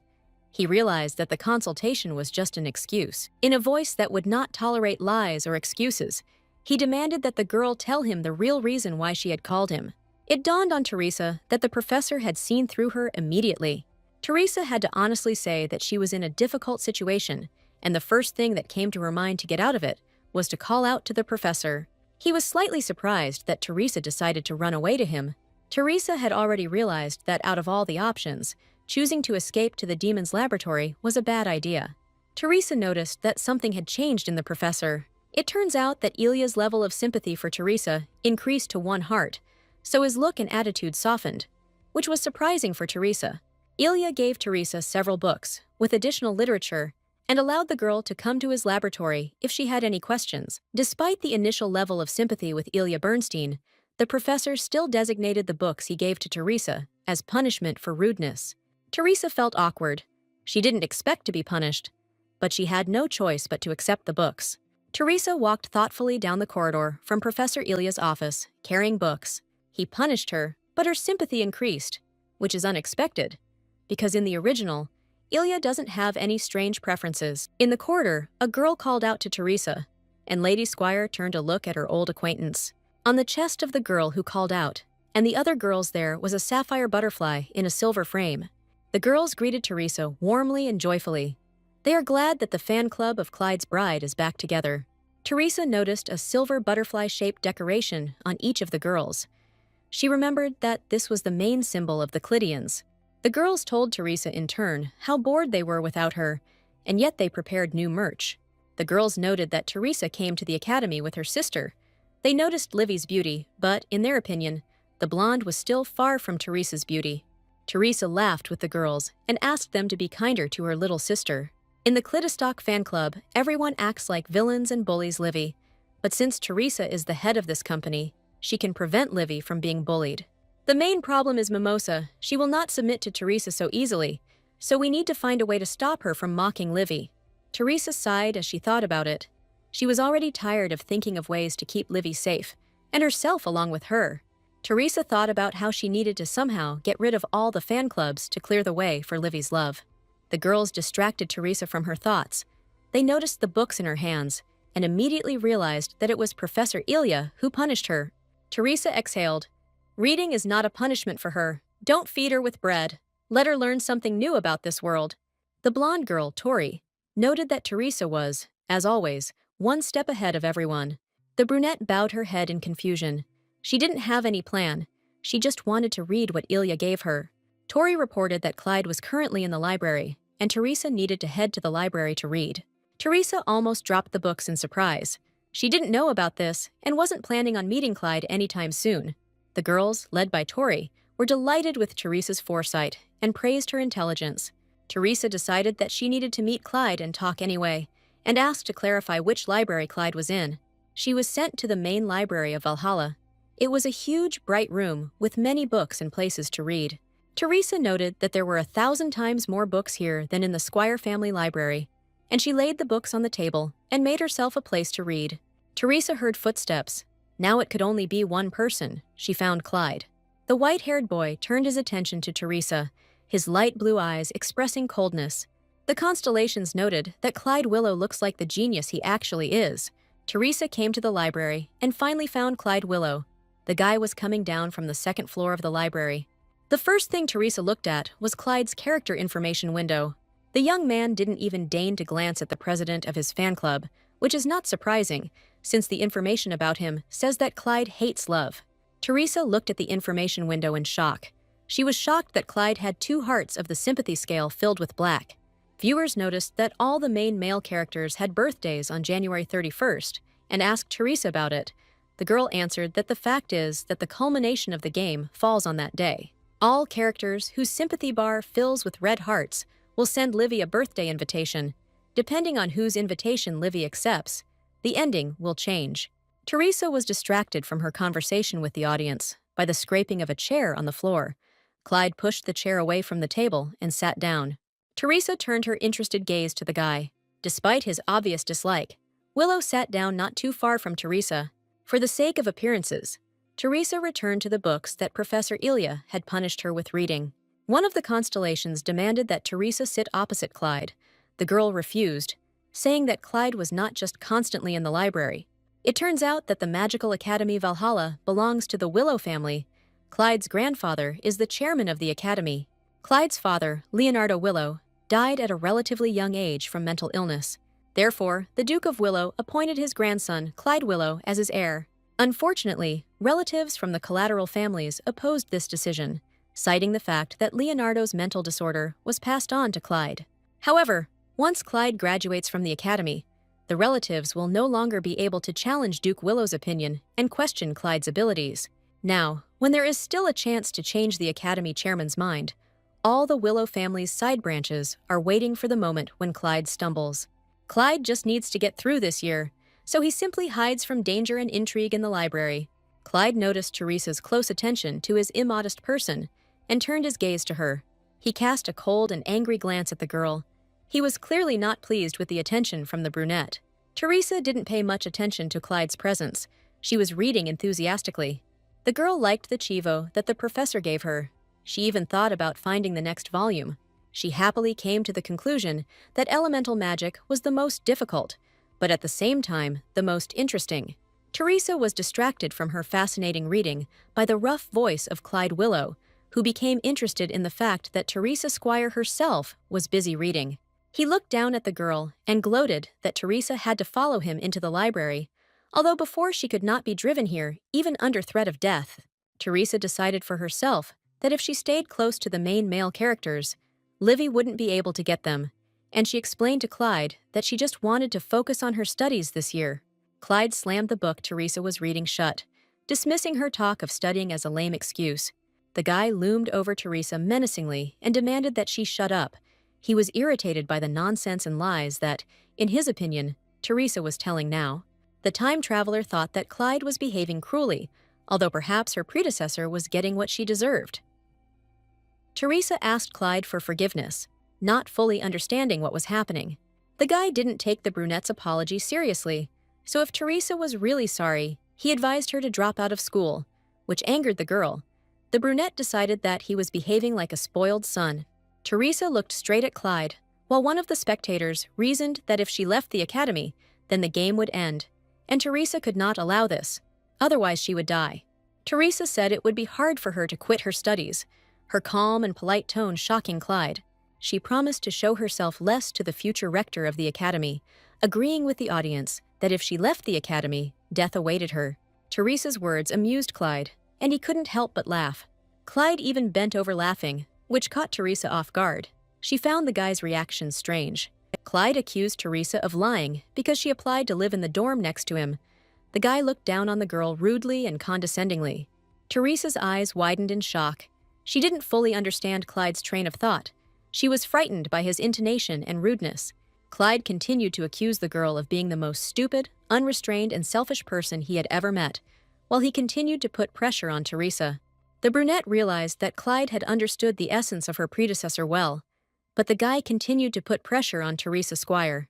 Clyde doesn't understand why Teresa continues to pursue a man who directly rejects and belittles her. The constellations said that at such a moment, they usually say that the feelings have disappeared.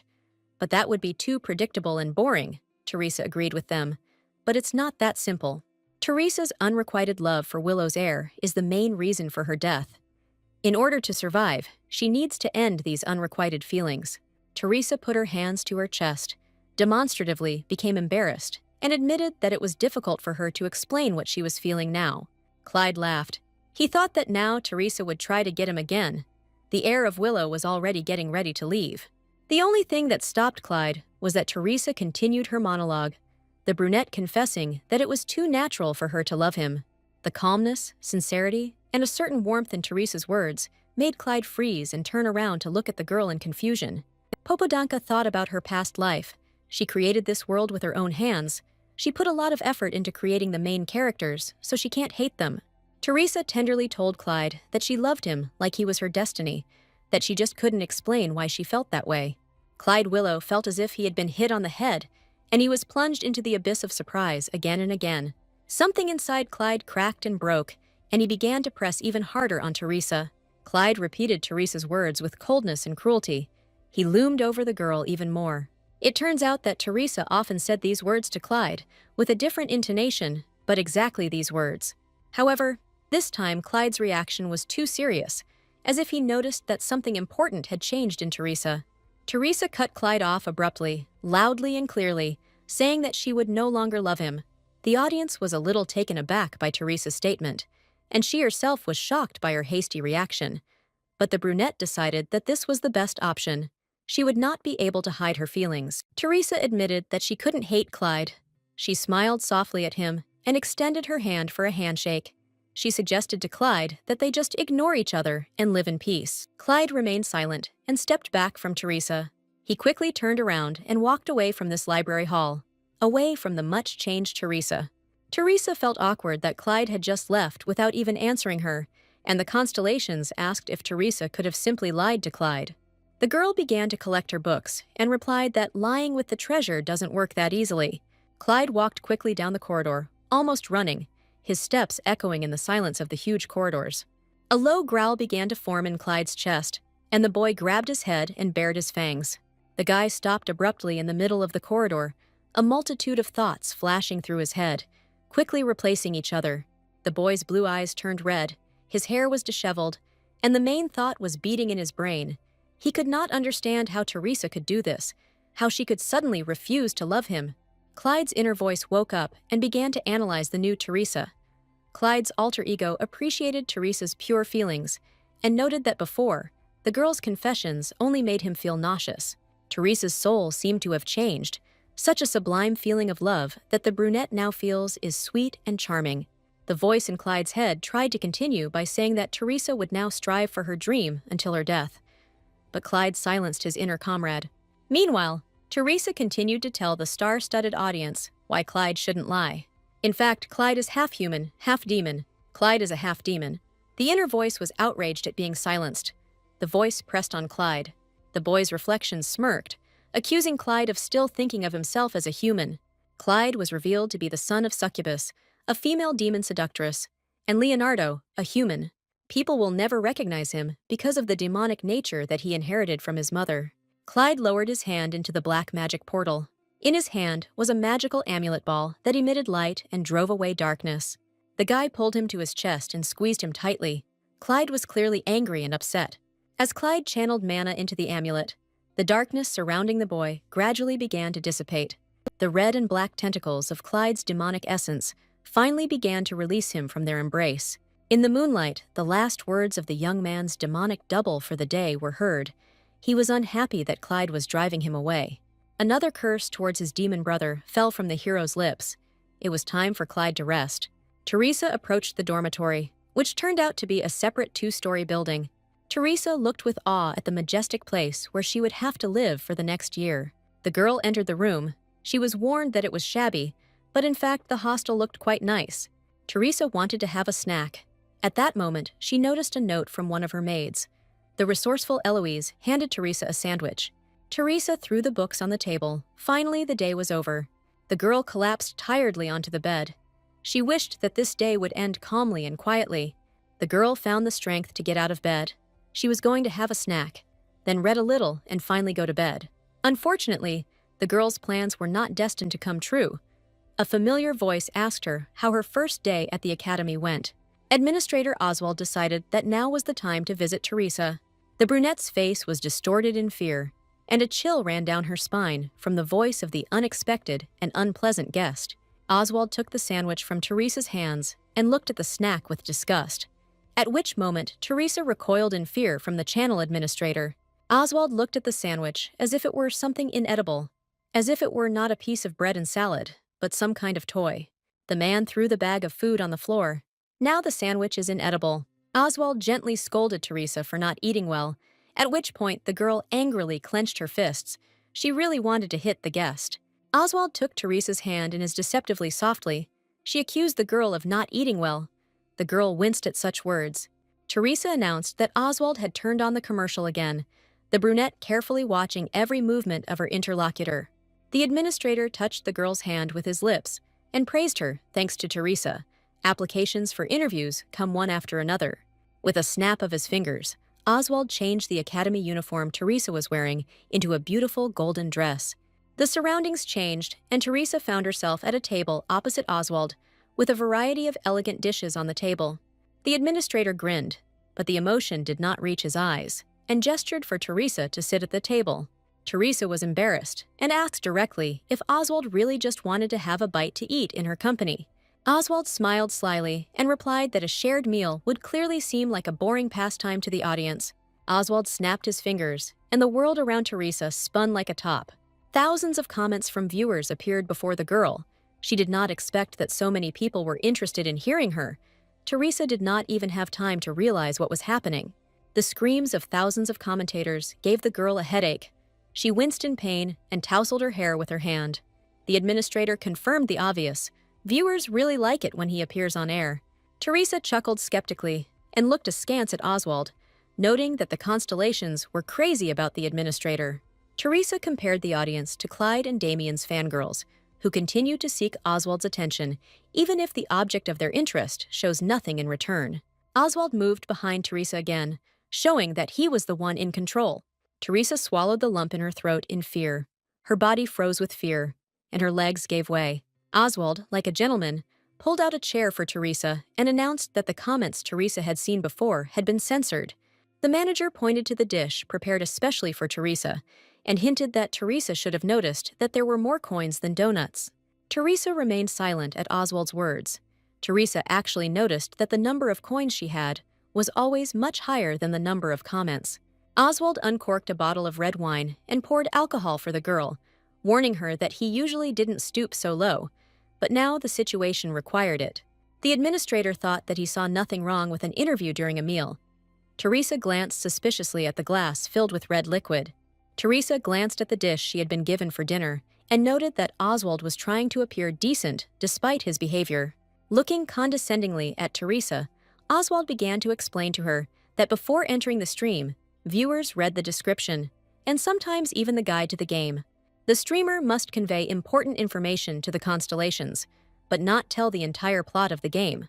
While Oswald spoke, Teresa watched him closely, her eyes reflecting a complex thought process. Teresa came to the conclusion that the constellations know only general information about the game of the gods. The viewers are not aware of the true identities of the heroes and the endings. The administrator asked to take this information into account, broke into a predatory smile, and asked to bring the viewers up to date. Teresa hid her eyes behind her bangs. She didn't want anyone to see her emotions. She had no choice, and began her story. Teresa began with the story of Professor Ilia. Looking at the plate, but not touching the food, the girl told that Ilia is not a man, but a fallen angel who became a demon and wants to turn the world of people into a second world of demons. The human world separates heaven and hell. It is something like a transfer station. Teresa imagined the world of people if Ilia brings his plans to life. If the world of people turns into hell, then the whole world, in fact, will turn into a fiery Gehenna. Oswald clarified that the great demon meant the demon king. The man thoughtfully touched his chin. And didn't that mean that Ilia was capable of destroying this world in the blink of an eye? Teresa looked away. Thinking about her words, she remembered that her team thought the same thing, so they imposed some restrictions. Teresa chose a metaphor about life in water and on land. It is impossible to live in two places at the same time. The same applies to Professor Ilia because of the limitations he uses the human body to stay on Earth, like scuba gear.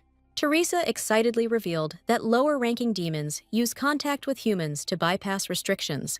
Oswald propped his head up with his hand in interest and grinned, pleased with his choice of streamer. Teresa narrowed her eyes. A drop of sweat ran down her temple. She didn't understand when the administrator managed to sit back down in his seat.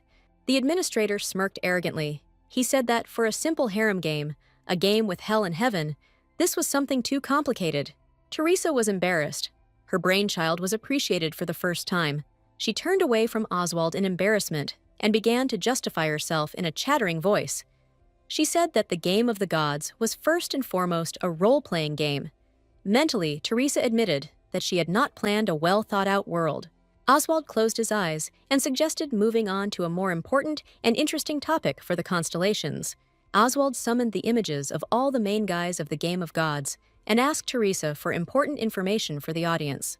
Today, she met the three main male characters and listed their main qualities. Oswald clasped his hands, chuckled, and addressed Teresa in a mysterious voice. The channel administrator, his eyes flashing predatorily, rudely asked which of the three heroes Teresa liked the most.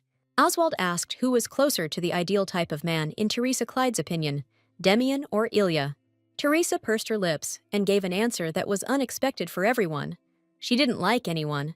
This disappointed Oswald, and a spark of anger began to light up in his eyes again. Teresa understood what the administrator was unhappy about.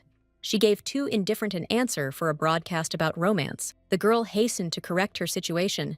She slightly nervously squeezed the hem of her dress and said that among the secondary characters who did not appear, there was one who suited her taste. This character is Professor Felix Lockhart. He has the ability to understand animals and has a beautiful laboratory that looks like a botanical garden. Also, Teresa had not yet met the Emperor. The girl with a calm face decided that it was too early to choose someone. Teresa reported that the characters they met were also nice, and Oswald was satisfied with the way Teresa got out of the awkward situation. Teresa admitted, with a serious expression, that she couldn't help but love all the characters, since she created them. Teresa nervously squeezed the hem of her dress until the fabric rustled. The oppressive atmosphere frightened and unnerved her. Oswald grinned, baring his fangs. He called her feelings quite ordinary and boring. However, the administrator did not understand that Teresa did not mean feelings for virtual content, but about what really happened to her. Teresa looked down at the floor, frightened and upset, and noticed that she had displeased the crazy administrator. Oswald is like a ruthless, selfish god to people. He is much more dangerous than all the characters she met today. This monster in human form can do something to Teresa at any moment, or rather, he is already doing something to her. The girl hung her head dejectedly. Everything she was saying now seemed banal and boring to Oswald, so she decided to ask the admin about this being his first romance-themed stream. Teresa looked at Oswald closely and asked him what his impressions were. She decided that she could ask questions too. The administrator chuckled thoughtfully, a creepy grin blossoming on his face. The girl quickly realized what she could get for asking questions. Teresa became embarrassed and thought that she would not get anything good from the man. Oswald stood up and loomed over Teresa, his empty eyes scanning the girl's tense figure and accusing her of not having any romance yet. Oswald stroked a strand of Teresa's hair, deceptively sweet and elegant. The administrator roughly squeezed this strand. He admitted that he thought the spectacle would be more boring. Oswald's expression softened, but the softness did not reach his eyes. He praised the girl for her entertaining streams. Oswald is even glad that the romance hasn't started yet. He considers it boring. The administrator roughly grabbed the chair Teresa was sitting on. Oswald loomed over the girl, his eyes flashing dangerously. He considered Teresa herself to be the interesting part of this story. The administrator grinned dangerously and seemed to threaten that he might become a fan of Lady Teresa. Teresa looked at Oswald with a penetrating gaze. She quickly realized that this whole farce was for the sake of satisfying the constellations, the man pretending to be kind in order to increase his reach. The administrator warned Teresa that her viewers were not human at all, and that it would take a lot of incentive to win their attention. Oswald gave the girl a quest. She must get into the student council, otherwise she will return to the Squire estate and the game will end. Teresa was scared. Not only was Oswald brazenly touching her shoulders and hair, but Clyde was also on the student council, with whom she promised to reduce contact. The administrator's fingers dug into Lady Teresa's shoulders like claws. There is nothing more interesting than watching a person suffer in a world unfamiliar to him. Oswald leaned towards the girl's ear and whispered that she had to try hard to win the love of the audience. He noted that unloved people like Teresa always achieve success in their broadcasts. Teresa hid the storm of her emotions behind her bangs. This damn administrator calls the circus she is forced to arrange for the sake of Coin's love. The girl couldn't stand it and threw the man's hands off of her. She indignantly shouted that he didn't even know the definition of the word love. Oswald closed his eyes in a feigned innocence. He had already thought out how he would act in such a situation. Oswald agreed that more than anything in the world, Teresa wanted love. That's why he prepared this stream for her. She should perform proudly on this stage. Unlike her miserable past life, in this world, Teresa's main goal is to be loved and to love. Oswald looked into the girl's eyes aggressively and coldly. Now Teresa must receive love. Teresa froze in fear. Her body seemed to turn to stone with fear. The girl smiled bitterly, having finally lost faith in Oswald. This freak put the love of parents and lover on the same level with the pitiful coins that she receives from the audience. When the clock struck 2 in the morning, Teresa realized that it was absurd to ask about love from an administrator who was incapable of feeling anything at all. The man noticed the time on his watch and drew a conclusion. Unfortunately for the administrator, and fortunately for Teresa, it was time to end the interview. The administrator pressed his forehead against the girl's, hoping to get some words out of her. Teresa only demonstratively and nervously turned away from the administrator. Such an action even surprised the local god. He looked at Teresa with disappointment and was indignant that kissing her on the cheek goodbye was not common in the world where Teresa came from. The girl only remained silent in response, trying not to meet the gaze of this demon in human form. Oswald grabbed Teresa roughly by the chin and turned the frightened girl to face him. He demanded that the girl no longer dare to evade him or contradict him. With an evil gleam in his eyes, he warned Teresa that he had no intention of changing his habits for her sake. The administrator softened absurdly and wiped a tear from Teresa's cheek. He still left a kiss on the salty, tear-stained cheek of the trembling girl. At the last second, the administrator wished the girl good luck and returned her to the world of the game of gods. Teresa was back in her dorm room, standing next to the dead sandwich again. On closer inspection, it turned out that Teresa was still shaking. The girl, in a state of shock, began to clean up the spoiled food from the floor with her hands. It occurred to her that she could get away with magic, but she only smiled bitterly. From now on, she is trapped by the unfeeling administrator and the constellations. She has lost her real name and is shrouded in the chains of false love. She whispered to herself that this day was finally over, and she sat on the floor for a long time and mourned her bitter fate.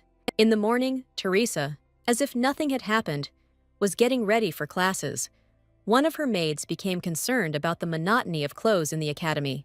Teresa hastened to reassure the maid that she only liked this form. Eloise found the plus of the shape to be that the butterfly brooch suits the shape better than other dresses. Teresa always wore the Clyde Club badge at the academy. At home, the brunette did not wear the brooch because she was afraid of her father's anger, and now she also refused to wear the jewelry. Both Clyde and Damen are on the student council, and to complete the quest, she needs to win the sympathy of both, which the brooch will prevent. Teresa headed to the academy, reading the books Ilia had given her along the way.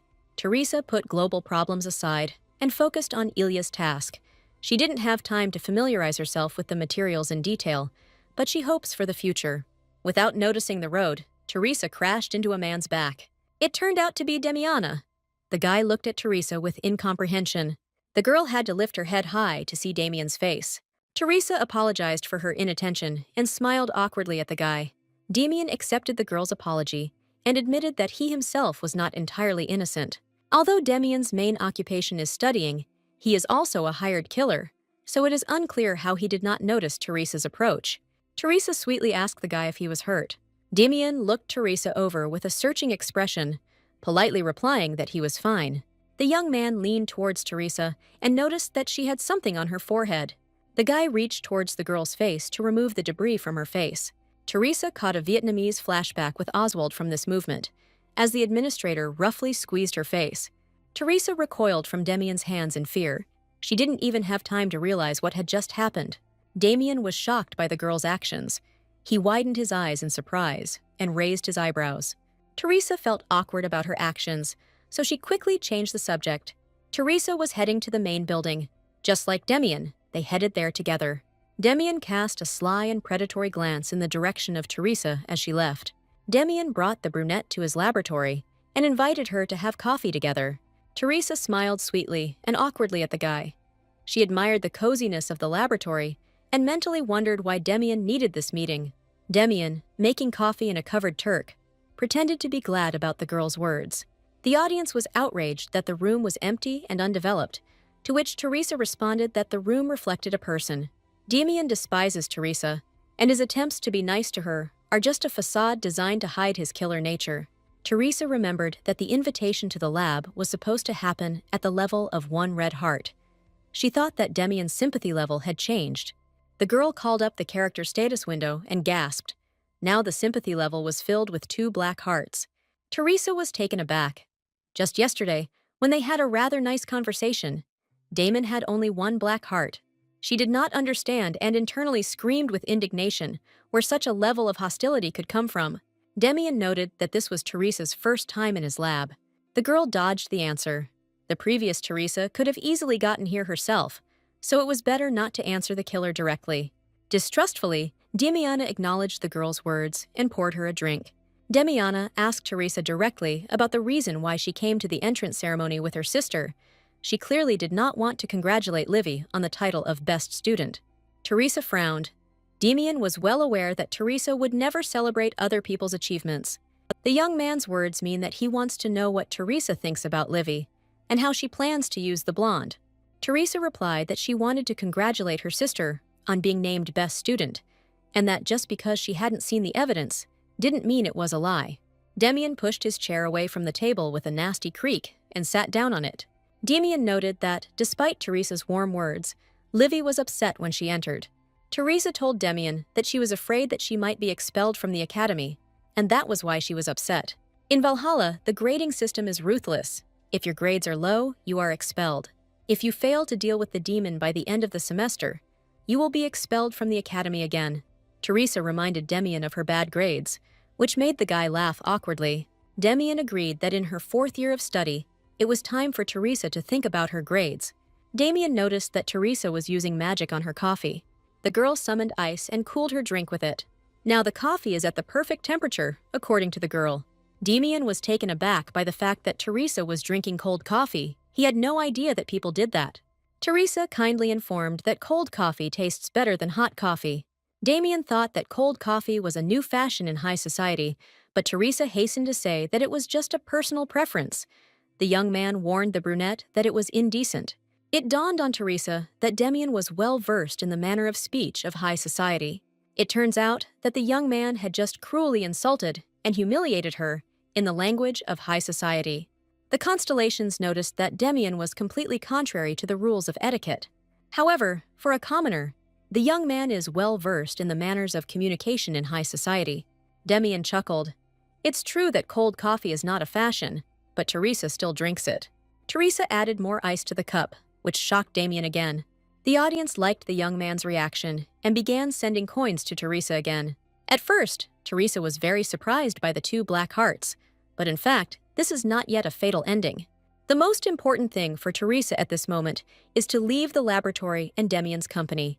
There is a high probability that Mimosa will burst into the alma mater of her idol. If the pink-haired girl sees Teresa calmly drinking coffee with Damien alone, the difficulty of the game will increase dramatically.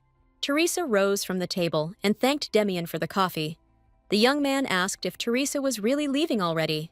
Teresa justified her haste by saying that she needed to finish reading before Professor Ilia's lecture began. Damien stood up after Teresa, arguing that he too was about to have a lecture. Suddenly, Mimosa's voice was heard from behind the door, which really scared the brunette. Teresa turned towards the door. According to her calculations, Mimosa should have arrived later. As if in a horror movie, Mimosa slowly knocked on the door and tenderly called out the young man's name. Teresa began to pace around the room restlessly, looking for a place to hide. Teresa noticed a massive wardrobe, and that's where she headed. The brunette grabbed Damien's hand and pulled him into the closet. The young man was taken aback by Teresa's actions. The girl nervously whispered to the guy that they urgently needed to hide. Slowly opening the door, Mimosa entered the room and looked around. Walking between the bookshelves in surprise, Mimosa thought in confusion that Damien was not here, although she had definitely heard his voice. She brought the guy lunch, while Teresa was watching Mimosa through a crack in the cramped closet with Damien. Only now did the brunette realize that Damien didn't need to hide. He was the owner of the premises. She panicked too much. Mimosa noticed that there were 2 cups of coffee on the table, and she approached the mugs suspiciously. Teresa was shocked, but no one even thought to remove the evidence. Teresa squeezed Damien's shirt. If Mimosa caught them now, the pink-haired girl wouldn't stop at the fan club war. She would even hire a killer. While Teresa was distracted by her thoughts, Damien looked at her, tossing and turning with satisfaction. Unexpectedly for Teresa, the young man pressed her to himself by the waist. He whispered to her that they should freeze, otherwise Mimosa would notice them.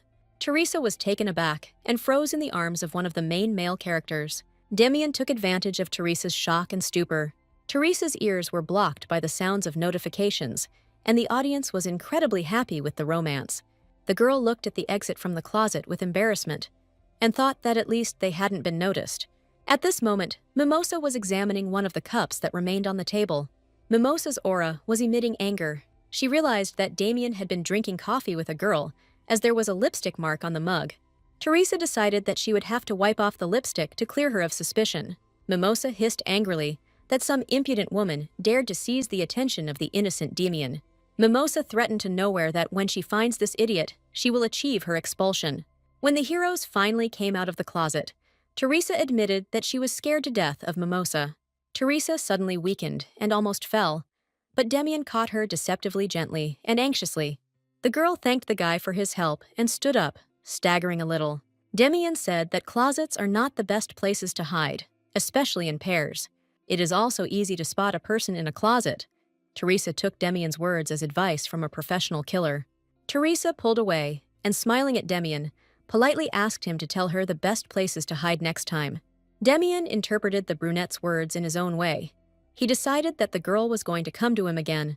Teresa had nothing of the sort in mind. With a confused and upset face, Damien asked why Teresa hated him.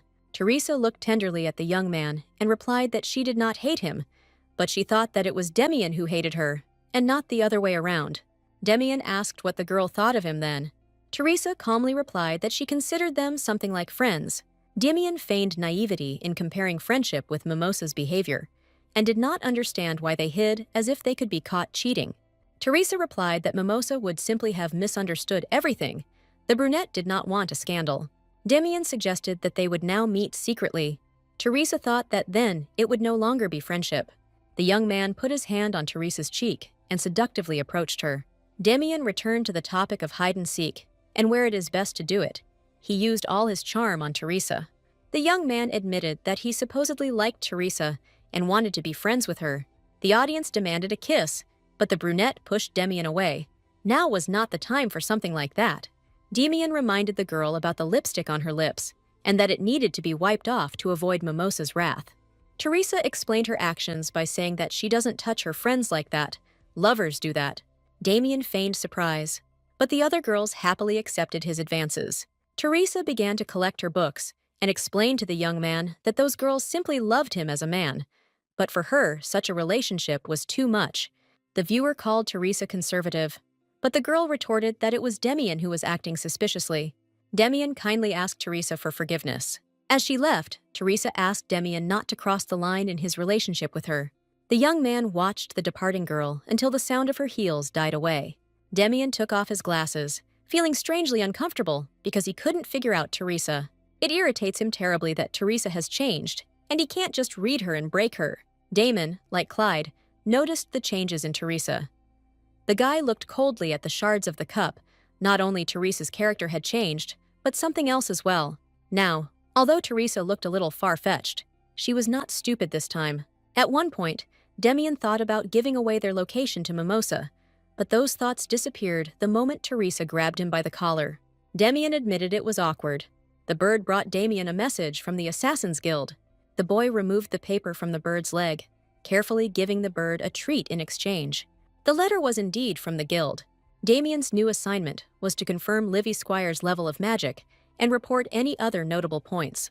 Libby Squire used to live in the slums, where she ended up after being kidnapped from her family. Libby is the complete opposite of Teresa. Everyone thought that the brunette would make fun of her sister. But on the day of the dedication, Teresa was incredibly sweet and kind to Libby. Damen began to write a response for the guild. Surveillance at the Squire house needs to be increased because there is a possibility that Libby has white magic.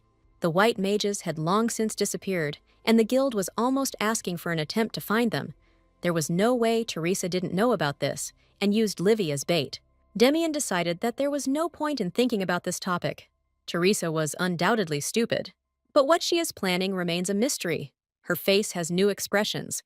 She used to be irritating, but now she inspires confidence with her gentleness. Damen released the bird with the answer back to the guild. He decided that for now he would watch Teresa himself. Damien's sympathy level for Teresa at this moment reached one red heart. Teresa has already gone crazy. Ilia has a lecture soon, and she hasn't finished reading yet. Walking down the hallway, Teresa noticed a notice board. She saw the propaganda posters of the Clydists and Demise, and took into account that war begins with recruitment. She noticed instructions on how to join the student council, just what she needed. The audience wondered who would dare to join the student council when it was so dangerous, and Teresa began to explain this to the constellations. The Valhalla Student Council is something like a group of magic knights, led by Clyde and Damen. The student council regularly fights off monsters, and if demons appear, they are the first to be called. They are given all-round support, because the chances of death for student council members are unusually high. Joining the student council is one of the most effective ways to achieve success. After graduation, its members immediately receive the protection of the House of Villa and are invited to the imperial court to receive a medal. For Teresa, it's all essentially useless. Willow is an enemy of the Squire family, and Teresa already has the title. Teresa sighed heavily. She didn't want to increase the chances of her death, but fighting a monster sounded much better than living in the manor. Suddenly, a familiar voice called Teresa by name. It turned out to be Professor Ilia. The man approached the girl from behind and asked if she was thinking about joining the student council. Ilia's unexpected appearance surprised the girl. Teresa exclaimed in surprise and jumped back from the approaching professor. She nervously greeted the man and thought that she almost had a heart attack from fear. She hadn't even finished reading the books yet, and she had already run into Professor Ilia. The professor ignored the student's fear and advised her to read the book she was holding in her hands now after completing the 2 previous parts of the series. Teresa responded in surprise that she had done exactly that. She guessed that the professor had thought that she had started reading from the last part. It turns out that he had not meant that, yes, she had to read the whole lecture. Professor Ilia looked at the girl in surprise and asked again if she had really read everything. Despite her obvious nerves, Teresa confirmed that she had read all the books in full, but the content of the last one was a bit difficult for her. The girl tried to change the subject. She was going to read the rest during lunch and had now bought a sandwich for the meal. An awkward silence hung between Professor Ilia and Teresa. For some reason, Teresa showed the professor the sandwich she had bought. Shaitan admitted that she did not have time to finish everything before the lecture began, and asked for forgiveness for this. Professor Ilia reminded her that he did not tell her that she had to read everything before the lecture began. Teresa was surprised by the professor's words and looked into his eyes with incomprehension. Seeing the girl's tired appearance, Professor Ilia became worried about whether she had slept that night. Teresa was surprised. She didn't think she looked so tired. The brunette replied that she had slept well that night and that she was fine. The professor's piercing green eyes flashed suspiciously at the elder lady Squire. The man invited the girl to the library. Teresa was surprised by his hospitality and became worried. She did not understand what Professor Ilia wanted to do. The man nodded meaningfully towards a comfortable-looking sofa, and Teresa realized that he wanted her to sit down. Teresa followed the professor's order and sank down onto the sofa. Yesterday it was one body, but today the girl did not understand why he brought her here. Teresa saw out of the corner of her eye that the professor's face had changed. She turned completely towards him and began to peer closely into his expression. She noticed that right now the professor smiled on the face of the cold man and really reflected a soft smile. Teresa was worried that there was something wrong with her face. Professor Ilia couldn't just smile. The girl asked him directly why he called her here. The professor, leaving the office, promised to return before the lecture. Until that moment, he asked Teresa to stay inside. Teresa was surprised that the professor would really leave her here alone. At this moment, the constellation happily commented on the trope with the girl's conclusion. The constellation was happy that the heroine had caught the attention of a handsome, young, and brilliant professor. But Teresa thought that this would only be possible if Ilia went crazy. The constellation became interested in what Teresa was thinking about. The girl answered that Ilia's office is a place that can only be accessed after increasing the level of sympathy. Teresa began to eat and wondered why Professor Ilia had suddenly started to treat her better. The constellations suggested that it was due to the diligent completion of the task. Teresa replied that it might be possible because Ilia was a professor after all. Teresa reached for one of the books and thought that a little sympathy from the great demon wouldn't hurt. The girl decided to first finish the last part of the book and then start dealing with pressing problems. While Teresa was quietly reading a book, Clyde entered the office. It turns out that Teresa had already dozed off by the time Clyde appeared in the office. Clyde glanced at the sleeping girl and wondered what she could have forgotten here. It turns out that Professor Ilia sent Clyde here to deliver an application to join the student council to Teresa. Clyde Garden glanced at the statement and squeezed it uncertainly. Clyde looked from the side at the sleeping girl and was indignant that Teresa could not want to join the student council. At least her intentions were clearly not pure. Clyde frowned as he continued to analyze Teresa's possible plans. Despite the girl's calmness, Clyde decided that she was up to something bad. Clyde doesn't know anyone more greedy, self-centered, and selfish than Teresa, and the student council must take part in the extermination of monsters and demons. Constantly fighting monsters puts the lives of the student council members in danger, and Teresa would never do something like that, because self-sacrifice is absolutely not in her style. No, he glanced at the girl's body again. Next to her, Clyde noticed a third-year academy textbook on magic. The young man sat down and picked up the book. What was written in this textbook, Teresa should have studied last year. Clyde thought that it was better late than never to learn the material. Clyde stopped mid-movement and decided that all his thoughts were complete nonsense. After everything she said to Clyde yesterday, she sleeps peacefully in the professor's office. Clyde decided that her words about love were a lie. The young man was jealous of her towards Ilia. Clyde called Teresa a stupid person who admires his shell. In his opinion, the girl does not even suspect his true essence. Images from the previous day literally flashed before the young man's eyes, and he saw Teresa repeating again that she loved him. Clyde wondered if perhaps Teresa had imperial blood in her veins, or, like the mimosa, she intuitively sensed the danger emanating from him. If she could then repeat her words about her love for Clyde, these thoughts made the guy upset and lower his head. The young man called Teresa a demon, even greater than any other. He doubted that Teresa could even experience such a feeling as love. Clyde clenched his fist. He didn't want Teresa to lie or make fun of him. He rudely threw the statement on the table, called Teresa disgusting, and left the office.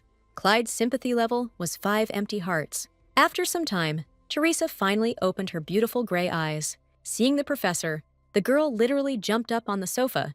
She urgently stood up. Yarn couldn't believe that she fell asleep right in Professor Ilia's office. Professor Ilia calmly slammed the book he was reading shut and confirmed the fact that Teresa had woken up. The man handed the girl an official document. Teresa immediately realized that this was an application to join the student council and asked Ilia about it. Professor Ilia condescendingly told the girl that if she really wanted to join, she needed to fill out this form and give it to him. Teresa soon thanked the professor. She was incredibly surprised by such generosity. The professor stood up and said that the lecture was about to start, and it was time for them to go to the classroom. The professor quickly walked to the right office. Teresa ran after him, her heels clicking. Teresa could barely keep up with the fast professor. She didn't understand why Ilia was walking so fast. Teresa compared herself to a puppy being walked by its owner, who is purposefully heading somewhere. There was almost no one in the audience. Elemental magic, the professor's area of expertise, is not very popular as a core subject. Magicians are divided into combat and non-combat. Successful combat magicians can become national heroes and superstars, so it is obvious that the direction of combat magic is very popular. A non-combat direction like Ilia's is also very complex and of little interest to anyone. Teresa was once again lost in her thoughts. She was thinking that the difficulty was directly proportional to the obvious advantage of the elemental magic direction. Those who know elemental magic at a high level can use any type of mana and can also cast complex spells at high speed. Clyde entered the office once again. The young man knocked on the doorframe and apologized to the professor for being late. Teresa, sitting with her back to the entrance, immediately recognized the voice. The little girl remembered that Teresa had chosen this course only because Clyde was also attending it. The young man from the Willow family moved purposefully towards Teresa. The boy cleared a space next to Teresa and sat down at the desk. Teresa looked at Clyde in surprise. She didn't understand why he was sitting next to her. She was going to avoid Clyde as much as possible, but apparently it was beyond her control, so it caused great discontent in the girl. Teresa noticed that Clyde was sitting sadly and did not even dare to glance in her direction. Teresa assumed that the sympathy level had changed. She called up the character status window and was extremely surprised by what she saw.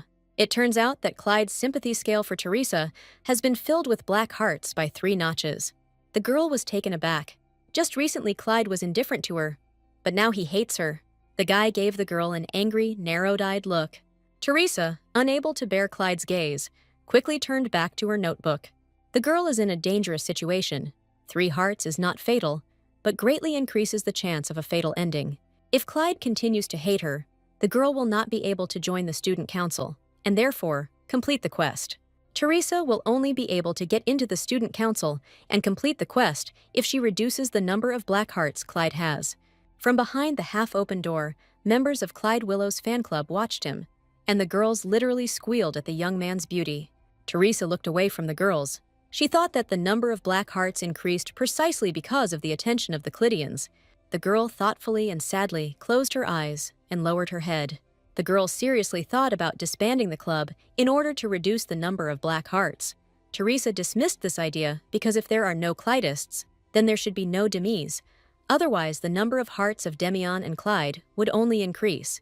This will result in a bad ending and increase the chance of Devons appearing. Teresa became nervous and decided to focus on the lecture to distract herself. Teresa looked intently at Professor Ilia, writing down the lecture. The professor was focused on the material and ignored everything else. The man began his lecture. He turned to the board and picked up the chalk.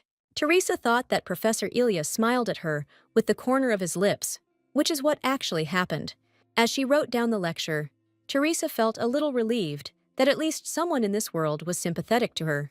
After finishing the class, Teresa was so exhausted she literally couldn't move. Professor Ilia was always ruthless, and this lesson was also torture for her. The girl was outraged that the professor did not understand that the students could not keep up with him. Teresa decided it was best to avoid Clyde for now, until they could find a way to increase his affection level. As Teresa left the classroom, she decided to treat Clyde as invisible. Several female voices called out to the girl. The girls joyfully surrounded Teresa. They directly called Professor Ilia's lecture torture. While chatting pleasantly with the girls, Teresa realized that they weren't even listening to the lecture. A quiet, hoarse voice called out to Teresa. The girl turned around at the slightly creepy voice of her classmate and was stunned. The tired and creepy girl was surprised that Teresa went out today without Clyde. It was Lady Romeo, and Teresa immediately noticed her. Romeo has made a contract with a demon and initially has a role as a minor villain. She's not particularly important to the game's plot, but right now she's like a ticking time bomb for Teresa. One simple condition, and she'll summon the demon. Romeo admitted that she wants to see Teresa and Clyde together. The brunette lowered her eyes. She cannot fulfill this wish of Lady Romeo. The condition of her contract with the demon is to prevent Clyde and Teresa from breaking up.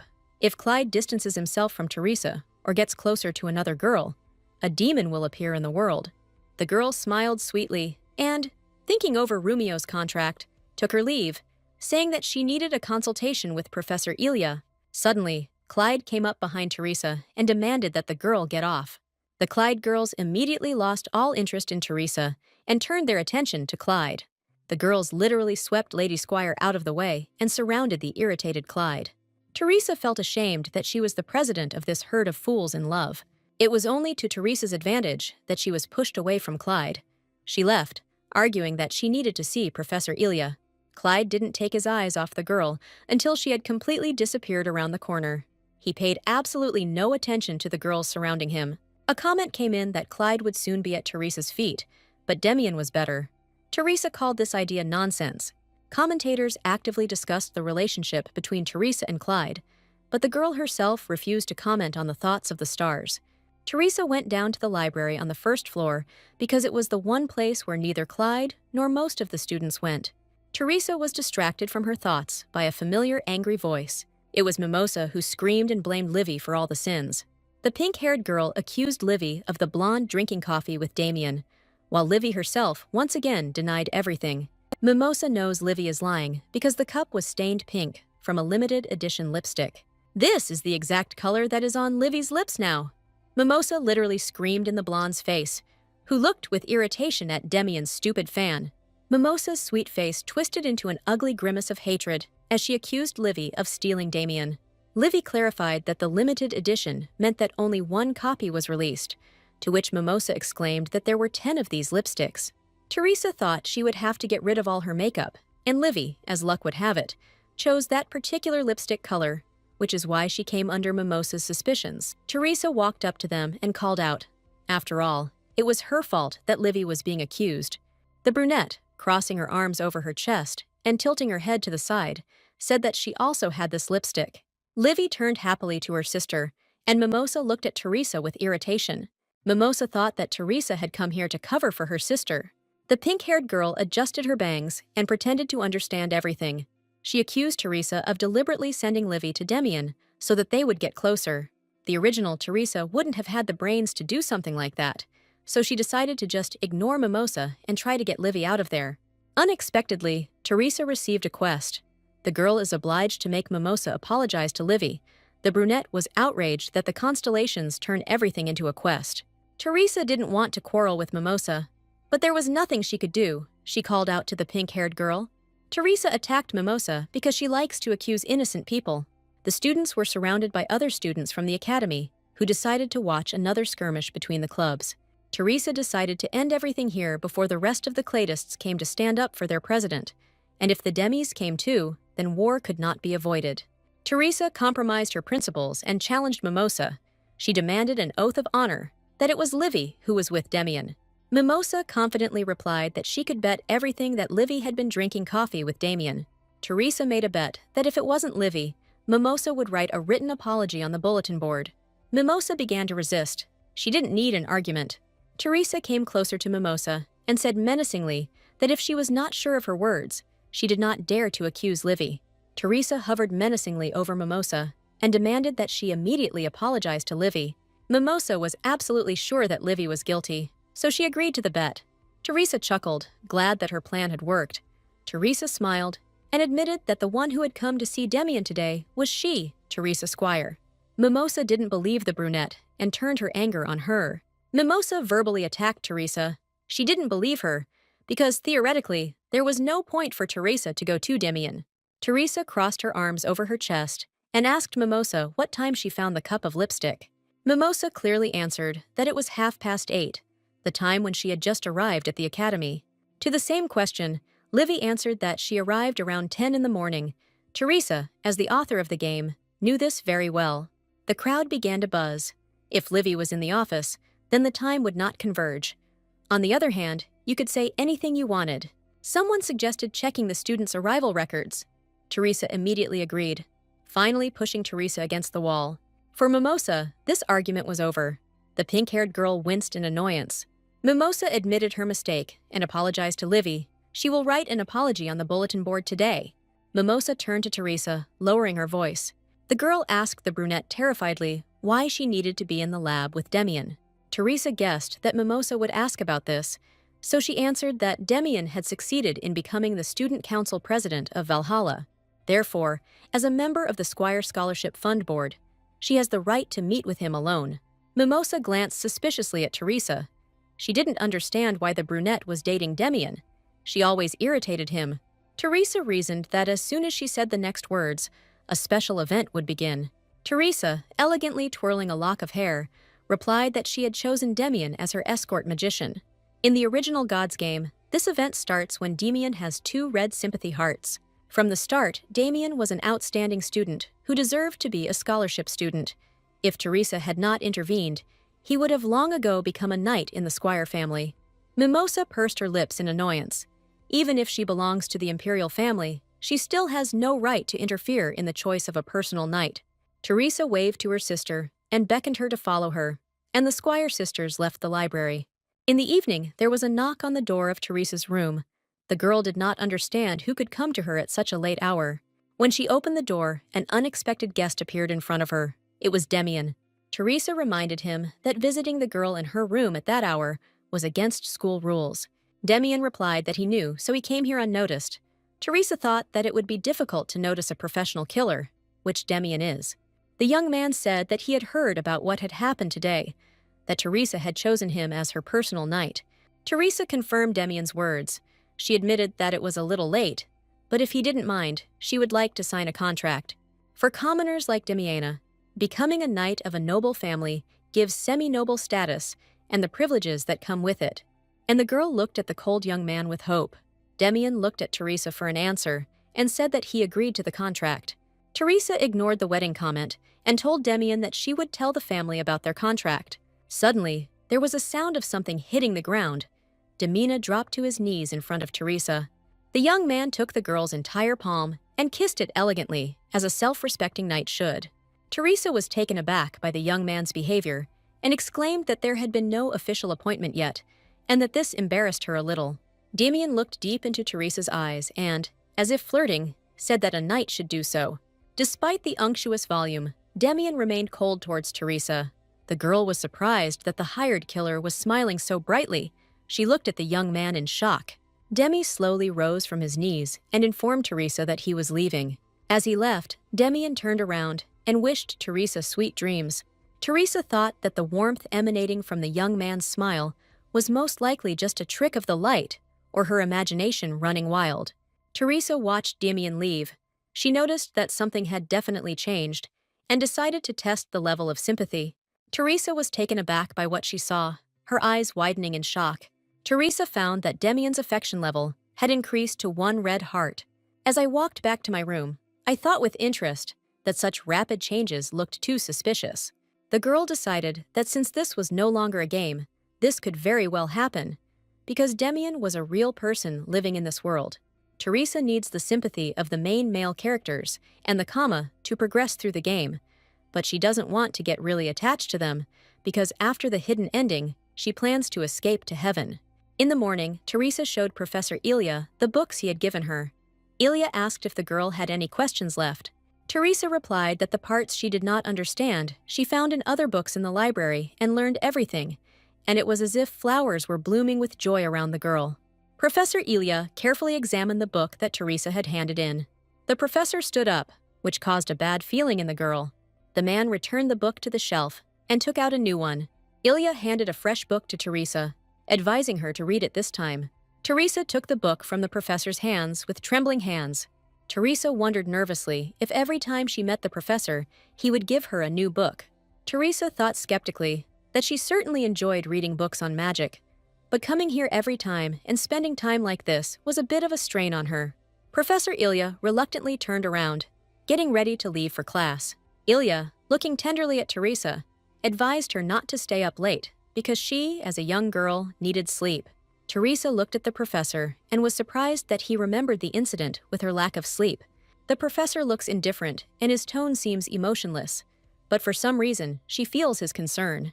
You smiled sweetly and, shyly tilting your head and looking away, agreed with the professor's advice. The professor looked tenderly at the student, but he did not understand why she was smiling. Teresa was very surprised by Professor Ilia's reaction. She thought that he understood everything. Teresa touched her chin in shock. She didn't even realize how she smiled. She was taken aback and looked at the professor, asking if she really smiled. Ilia asked with interest. Why did she smile? Teresa began to answer thoughtfully. Looking awkwardly into the professor's eyes, the girl replied that she was glad that he was worried about her. Professor Ilia, not understanding, raised his eyebrows to the bridge of his nose and looked again at the student. His face clearly said that he himself did not even understand when he was worried about Teresa, which made the girl feel very awkward. As he was leaving, the professor said that he had handed over Teresa's application for admission to the student council, and the girl thanked him for it. A week later, Teresa began to think that no one from the student council had contacted her yet, and that this was, in fact, suspicious. Teresa thoughtfully drew her eyebrows together. The answer should have come almost immediately. Was there really anyone against her admission? The girl headed straight to the student council office. It seemed she would have to go and sort everything out personally. Entering the rock room, the girl looked around and was surprised that there was no one there. A familiar voice told Teresa that it seemed that now any scoundrel could easily enter this place. Clyde was waiting for the girl in the office. He said that it seemed like they were going to ignore each other and keep their distance, but they were meeting too often. Teresa began to calm herself down. She created this baby herself, but his manner of speaking was simply killing her. The girl, feigning calm, said that she had applied to join the student council last week, but had not yet received an answer, so she had come in person. Clyde found Teresa's statement on the table and picked it up. He demonstratively picked it up and pointed to the sheet of paper at Teresa. Having told the girl that she was just in time, he said that the decision on her joining had just been made, and he began to burn the application. Teresa saw that this bastard wanted to destroy her application and began to think how to avoid it. Clyde began aggressively, saying that, as the student council president, he was the one making the decision on her joining. At that moment, Teresa began to cast spells, and mana began to gather in her hand, just like Clyde's. Teresa decided to call out a statement to her hand, the magic around her spreading out in purple butterflies. Damen was shocked that Teresa's magic conflicted with his mana. Destroying demonic magic shouldn't be possible. But if Teresa can perfectly complete the rune before Clyde, she'll get her claim back. The amethyst magic rings of Teresa quickly came together to form a single picture. The magical butterflies literally brought the restored statement into Teresa's hands. Clyde was incredibly shocked that the girl was able to overcome his magic. Even Teresa was taken aback by what she had accomplished, looking in shock at the statement in her hands. Teresa raised her hands happily and looked at the statement. She called the statement into her hands. Teresa excitedly showed this to Clyde, bragging that she was able to break through his magic and summon the statement. Clyde clenched his teeth in anger, grinding them together.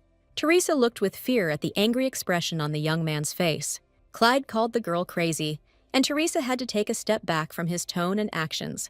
Clyde hung over the girl like a thunderstorm and threatened her that he would take this piece of paper from her even without magic. Teresa had to lean away from the young man who was looming dangerously over her. Teresa, looking honestly at Clyde, said that she didn't want to join the student council at all in order to bother him. She thought that, in principle, she wouldn't want to join, but the quest obliged her. Teresa said that if the lady from the Squire family joined the council here, then more people would volunteer to join the monster hunt.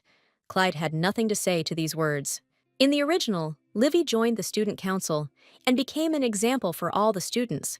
But now the quest is more important to Teresa than the original plot. In the silence of the room, the slow clapping of palms against palms parted. The rector of the academy entered the office and called Teresa's speech amazing. Teresa immediately recognized who this man was and watched with a little surprise as the older man entered. The director of Valhalla, and also Clyde's grandfather, was surprised that someone managed to take something away from his grandson. He was glad to meet Lady Teresa. Teresa bowed low to the director and greeted him politely, while Clyde looked straight at Duke Willow. The principal approached Teresa and informed her that her magic level was much higher than what was listed in her student records. As expected from the director of a magic academy, when necessary, he can be a ghost. Teresa did not understand from what moment he was watching her. Thanks to the books that Professor Ilia recommended, Teresa's intelligence increased to the next rank in a week. The director said that if such a talented girl joined the council here, it would be a valuable acquisition, which greatly surprised Clyde. Duke Willow, in his capacity as headmaster, accepted Lady Teresa's application to join the student council. For completing the quest, Teresa was showered with coins.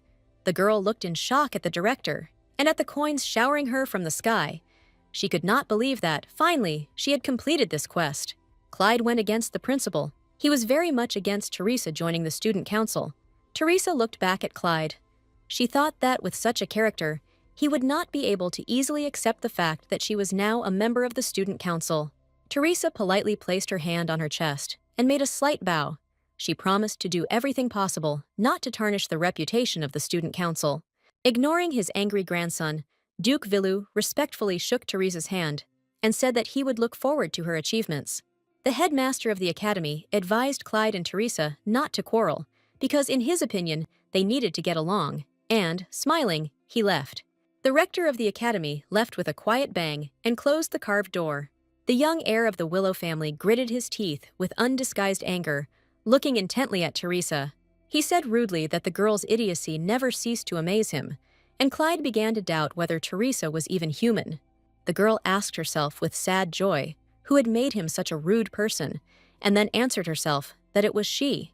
Clyde told Teresa that just because the principal had praised and smiled at her, she shouldn't think that he really liked her. Commentators began to be indignant, because Clyde had no right to offend their sweet little Teresa. Of course, she doesn't believe that the director likes the truth. Because the Willow and Squire families are enemies, the director allowed Teresa to join the student council only because he sees benefit in it. Teresa laughed at Clyde. She told him that if she had been more stupid, she would not have been able to destroy his magic. Clyde asked Teresa aggressively, his posture expressing his intention to hit the girl. A drop of sweat rolled down her cheek. She wouldn't be able to fight back against the young man. Teresa looked away from the angry Clyde. She accidentally laughed at him and thought that the young man looked too funny in his anger. Clyde's eyes turned red, and he asked again what Teresa's words were supposed to mean. He was angry that Teresa, having broken his spell only once, imagined herself as something significant. Teresa was demonstratively surprised. She had not thought of herself any differently at all. It was Clyde who saw what was not there.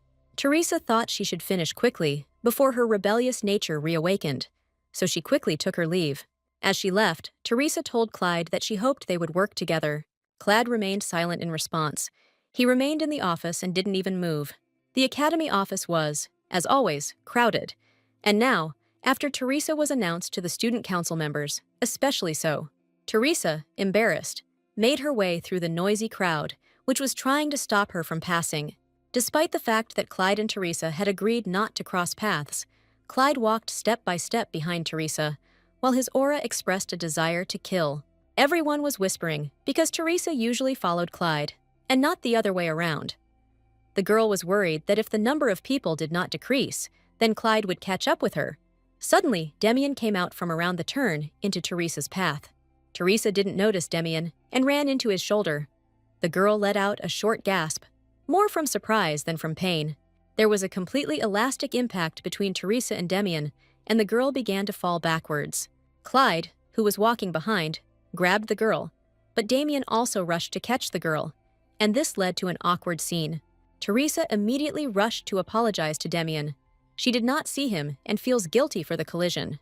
Damen noticed that this was the third time they had bumped into each other, and Teresa apologized for that too, promising to try to be more careful. The commoner smiled radiantly at Teresa and said that everything was fine. The main thing was that she was not hurt. Teresa thought happily that people with red hearts had a completely different character. Clyde aggressively reminded the girl that she was still in his arms. Teresa looked back at Clyde. She had somehow even forgotten that he had caught her. The girl thanked the young heir and hurried to get up. She was incredibly uncomfortable because Clyde caught her. Clyde said he didn't catch Teresa. He just stopped her, because if she had rolled on the floor, she would have been in his way, so she should apologize, not thank him. Teresa was skeptical about Clyde's statements, so she playfully asked for forgiveness. Damen asked Teresa if it was true that she had joined the student council, which was important to him because he was its vice president. Teresa said that it was true that the student council gave a lot of advantages, and after all, she was already in her 4th year. Clyde still managed to wrest the application from the girl's hands, arguing that even if the director approved her admission, she still had to leave the application. Damen watched Clyde leave with a keen eye. He clearly noticed that something was wrong with young Master Willow. Damen was quick to praise Teresa, calling it great that they would be able to see each other more often, thanks to being on the student council, which made Teresa feel embarrassed. Teresa wasn't sure she should be happy about the fact that she and Damen would be spending time together at life-threatening events, although she replied that she was very happy too. The chatterbox hurried to get away from the awkward topic by saying that the lecture would soon begin, so she tried to leave as quickly as possible, saying a crumpled goodbye to Damen. As soon as Teresa disappeared from the horizon, Damien's face changed, and a sly smile played on his lips. Entering the office, Teresa turned to close the door. She did it just in time. Damen muttered something with his lips, still smiling predatorily. Teresa managed to make out what the young man was saying through the crack in the closing door. Damen had just said that her joining the student council would guarantee interesting developments. Unfortunately, Teresa didn't understand what the guy meant. The professor announced the beginning of a lecture on the topic of transformation magic and invited the students to take practical material. Teresa was thinking far from the subject. She couldn't get Damien's last words out of her head. The girl was absolutely sure that he had said then that it would be interesting to watch her. Teresa did not understand what he meant. Professor Ilia announced that today the students will transform a flower into a butterfly, and he also added that students who succeed on the first try will receive extra points. The girl unfolded the handkerchief that was on her desk. There were pansies in it. There was a scream behind the girl. The flower exploded in the hands of another student. The poor guy called the professor to fix the problem. Teresa looked at the flower thoughtfully and tried to understand Damien's reaction. It didn't look like joy for a friend who joined the club. Rather, he was irritated. Most of the students failed, so the professor reminded them that they had to clearly visualize the end result. Otherwise, no matter how much mana they put in, the desired result would not come. The sound of a light fluttering made the professor turn to Teresa and pay attention to the girl. Teresa had no problem transforming the flower into a blue butterfly, which remained sitting on her hand. The girl decided that despite the fact that she didn't know how everything would turn out, she had to avoid any hints of a bad ending. Ilia noted that it seemed to him that Teresa was stuck somewhere in her thoughts during the lecture, but he was glad that she managed to transform the flower into a butterfly on the first try. As soon as Professor Ilia approached her, the girl turned her attention to him and began to listen attentively to his words.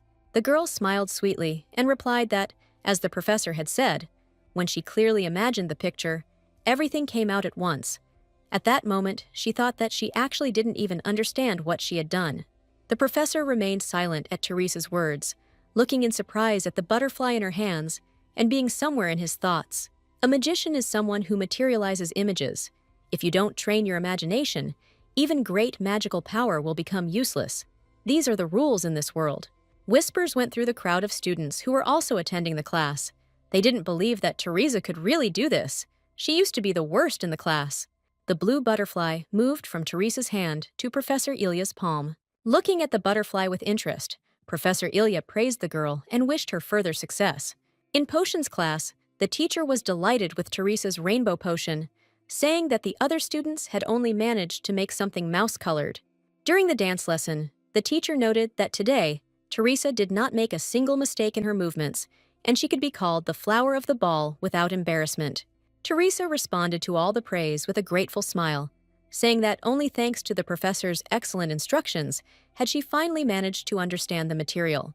Commentators were wondering where one could learn to flatter just as well. Teresa didn't understand them.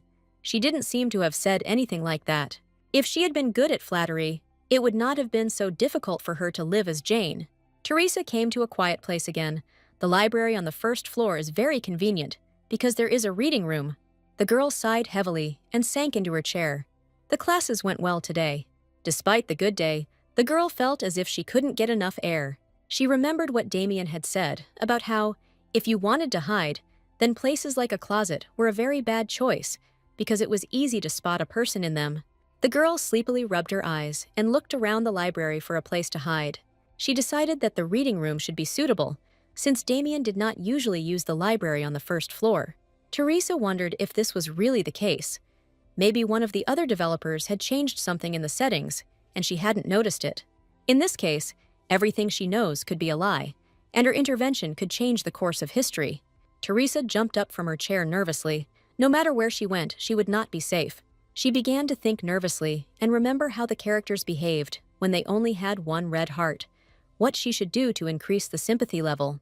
Teresa felt stupid. She really thought she could live here like everyone else. She had to do something immediately. The girl felt completely exhausted. She fell to the floor and began to mumble that she wanted to get out of here. As she screamed that she wanted to get out of here right now, a familiar hand in a black glove reached out to her. Oswald closed the eyes of the crying Teresa and told her to calm down. He calmingly asked Teresa to breathe more slowly, informing her that time had already stopped. Teresa began to understand on the edge of her consciousness who had visited her, but she did not have the strength to do so completely. Teresa, completely tired of the experience, was asked not to break down so early. The administrator gently stroked the girl's cheek, and Teresa's tired consciousness took this as a sign of safety. The girl relaxed and lost consciousness. Oswald immediately picked her up in his arms. The channel administrator frowned in disappointment. The fact that Teresa was in such a state did not amuse him at all. Oswald moved to the inner mountain area, where a doctor immediately approached him. The man with the medical case clarified that the girl in Oswald's arms was indeed his BJ. The administrator held Teresa firmly, but surprisingly gently, in his arms. Lovingly placing his cheek on the top of the brunette's head, Oswald replied that she was indeed his BJ. The doctor took out a stethoscope and began to examine the unconscious Teresa. The doctor reported that, as he thought, the girl's diagnosis was possession syndrome. Oswald asked how badly the girl was hurt. The doctor said that, considering the failures that were happening, she was in pretty good condition. The healer didn't expect Oswald to stop time, because the stream could have become even more exciting. The administrator had no reason to slow down what was happening. Oswald replied that countless BJs couldn't handle the possession syndrome and died without finishing the job. Teresa is the one who keeps setting new records, so Oswald can't let such a gem go to waste. Oswald smiled softly and touched his lips to the top of the brunette's head. He truly treasured the girl like a favorite toy. Teresa as BJ is a big change from the original main villain. Although the appearance of the wearer's body is transformed under the influence of the soul, such a dramatic change is very rare. This is why the channel administrator's expectations of Teresa are so high. Oswald looked at Teresa and said that BJ, with a transforming appearance, is always a guarantee of spectacle. The doctor found this statement disgusting, because if even Oswald, known for his cruelty to streamers, speaks like that, then the content is truly extremely sadistic. The doctor noticed Teresa's eyes and reached out his hand to the girl's face. The man thought he saw something sparkling on the girl's face, so he stroked her cheek. At that moment, Oswald abruptly stepped back from the doctor, pressing Teresa closer to himself. The administrator looked menacingly at the doctor. Oswald believes that Dr. Jean is crossing the line. No one dares touch his streamer. The doctor agreed that he had made a mistake, and without even noticing, he reached out his hand and asked for forgiveness. Teresa is just a toy meant to entertain the constellation, but something seemed to cloud Jean's mind for a moment.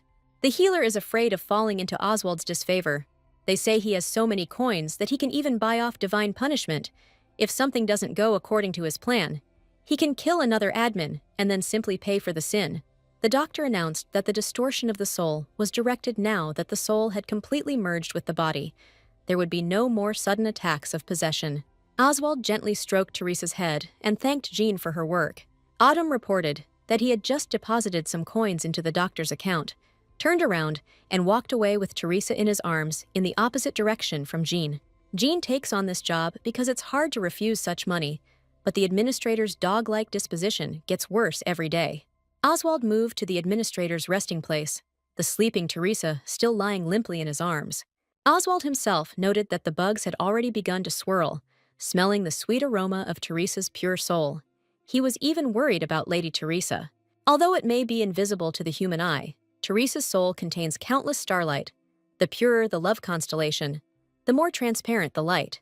The beauty of her light is so perfect that everyone wants to mercilessly crush such a soul. It is not surprising that Jean's composure wavered for a moment, at which moment Oswald was examining his toy meticulously. Teresa sleepily mumbled something to the administrator's words. She slowly began to wake up. The channel administrator did not take his piercing blue eyes off the girl. Teresa's actions surprised him greatly. The girl pressed herself against him in her sleep. Oswald felt a double sensation as Teresa pressed herself against his chest. Looking at the watch that appeared in his hand, Oswald noted that it was time to visit other channels. The administrator gently hugged Teresa. He thought, maybe he should give the girl another minute. Next time he would try to catch her conscious. Meanwhile, things were unsettled at the Squire family estate. Duke Raoul was informed that Teresa had chosen Damien West as her escort mage. The family's butler confirmed these words, noting that it was an excellent choice. Damien is the most talented mage in the Squire Foundation. There is even talk that he will become the next head of the association. However, the Duke Squire assumed that he and Teresa would not get along, since West was a commoner. Sebastian reported that he had another piece of news. Milady Teresa had joined the student council. This surprised Raoul very much. He thought that Teresa joined the student council because of Clyde. The student council is a group under the control of the Willow family. The student council is a group of students who specialize in exterminating demons and monsters. However, the Squire's eldest daughter joined the student council, which, to put it hyperbolically, could be seen as a recognition of the Willow family's superiority over the Squire family. Duke Raoul sighed heavily. In his opinion, Teresa would hardly have been smart enough to think of such a thing. The Duke clarified that there was no news yet. Sebastian reported that the bear's maid had asked for a tailor to be sent. The maid reported that the mistress's uniform needed to be altered. Teresa had recently become interested in reading books about magic and had not even touched the snacks. Lady Teresa has lost a lot of weight, so she needs a complete wardrobe change. Raoul was shocked. His eldest daughter never refused snacks and did not read books. A tense silence fell over the Duke of Squire's office. The sound of the door opening interrupted Livy, returning from the academy. The Duke was surprised that Livia had come so early. The girl said that she had enjoyed her classes at the academy and had made many friends. The Duke also asked how Teresa was doing, and if everything was okay with her. The Duke remembered the Clyde Club with irritation, disappointed that it still existed. Livy doesn't know much about her sister yet, but she is certain of one thing. Livy's elder sister, Lady Teresa Squire, is a good person. The first time Raoul's child showed firmness was to protect Teresa. Even he, as a father, never justified the brunette. Such a development of events only pleased the Duke. He agreed. Since Livy thought Teresa was a good person, then she was. The conversation between father and daughter was interrupted by little Giuseppe. He said that Teresa was a bad and spoiled person if Livia knew what their mother had to go through, but she would never call the brunette good. Livia frowned at Giuseppe, outraged that her brother thought she was wrong. Giuseppe no less gloomily looked at her sister. He was absolutely sure that Livia was being deceived. Duke Raoul raised his voice and demanded that both his children calm down. He said that the next such prank would lead to consequences, which made the boy sulk. The boy was very offended by his father and quickly left the office. Livia tried to stop Giuseppe, but the boy was already far away. Raoul opened the desk drawer and reached for a cigar. He hadn't heard the children swear for a long time. The butler agreed. Mrs. Livia and Mr. Giuseppe always got along. Close people quarrel because of Teresa, who is not even here. Lighting a cigar with a match, Raoul demanded that donations be prepared. Releasing thick smoke from his mouth, the Duke announced that he needed to go to Valhalla Academy. The butler cautiously asked if perhaps it was not worth going so far, but the Duke replied that His Imperial Majesty was only pretending to be concerned about interfamily strife. but in fact was putting pressure on the Squire family. Raoul decided that the best move now would be to pretend that Squire and Willow had made up. If all goes well, the Emperor will torment the heirs of both families less this season. Every club throws a welcome party for new students, and Clyde's Brides Club was planning on throwing one too. It was on this day that Teresa accidentally ran into the most annoying guy in the world, Clyde. Teresa decided that it was better to avoid unnecessary conflicts while it was not too late, so she quickly left the company of the young man. Because they live in a dorm, their paths constantly cross. Teresa wonders if she should leave the dorm. Now she has enough money and can afford to buy a small house near the school. But in God's game, unmarried children cannot become independent from the family. Clyde quickly, demonstratively, not looking at the girl, walked past her. Clyde exuded hostility towards Teresa. The half-breed demon deliberately overtook Teresa and looked back at her, giving her a sly look. Teresa clenched her fist in anger, which commentators found funny and childish. Clyde is starting to irritate her, but Teresa is not going to lose him, so she goes ahead. She lost badly. Clyde was too fast while the girl slouched over, trying to catch her breath. The young man walked calmly and straight into the office, without looking back at the tired girl. No matter how fast Teresa walked, she could not catch up with him, and this infuriated her. It was time for Teresa to go to the Clyde girls. As soon as she opened the door, the girls turned their attention to her. They happily surrounded the girl. Praise for the clubroom was heard from all sides, all thanks to their leader, Teresa. Teresa heard that the director personally ordered the best room to be allocated, formally because the glue idiots make the largest donations. But in reality, it is just favoritism of the fan club of his grandson. One of the girls clapped her hand and started the meeting. On this significant day, it was impossible to do without a speech from their leader. The girls surrounded Teresa and began to applaud her, demanding a speech. Teresa looked at the girls calmly and condescendingly, but inside, she really wanted to run away. However, Teresa noted why she doesn't see Rumia here. The girl often misses classes due to poor health. Teresa thought that she could relax and not worry. Since it had already happened, it was worth announcing the club activities. She started her speech by congratulating the girls on joining the club and urging them to be better examples for others. They are ladies. They are crazy, crazy girls, like Demises. Rivalry is known to promote growth. So in order to assert the superiority of the Clydists over the Demis, Teresa proposed to eradicate scandals within the school. From now on, the members of the Clyde Club will behave like well-bred ladies and will not run after Clyde unless absolutely necessary. The girls were taken aback by this news. They couldn't imagine what it would be like to stop running after Clyde. The girls didn't know what it was like to suddenly drop everything and start courting in a new way. One of the girls thought that this was a necessary rule, because Clyde also felt uncomfortable when a crowd was chasing him. Moreover, first of all, this rule was established by the leader of Teresa herself, so they fully support it. Teresa smiled softly at the rest of the club, glad she didn't have to put in much effort. Not all candidates are running after Clyde. The girls from noble houses, who had been silently enduring all this time, finally decided to speak out, and Teresa finished her speech. One of the girls playfully approached Teresa. She brought something interesting. The girl brought a bottle of wine from her father's collection. In order to live long, you need to drink it down to the last drop. It was a 30-year-old wine, a very expensive alcohol. It turns out that many girls brought alcohol.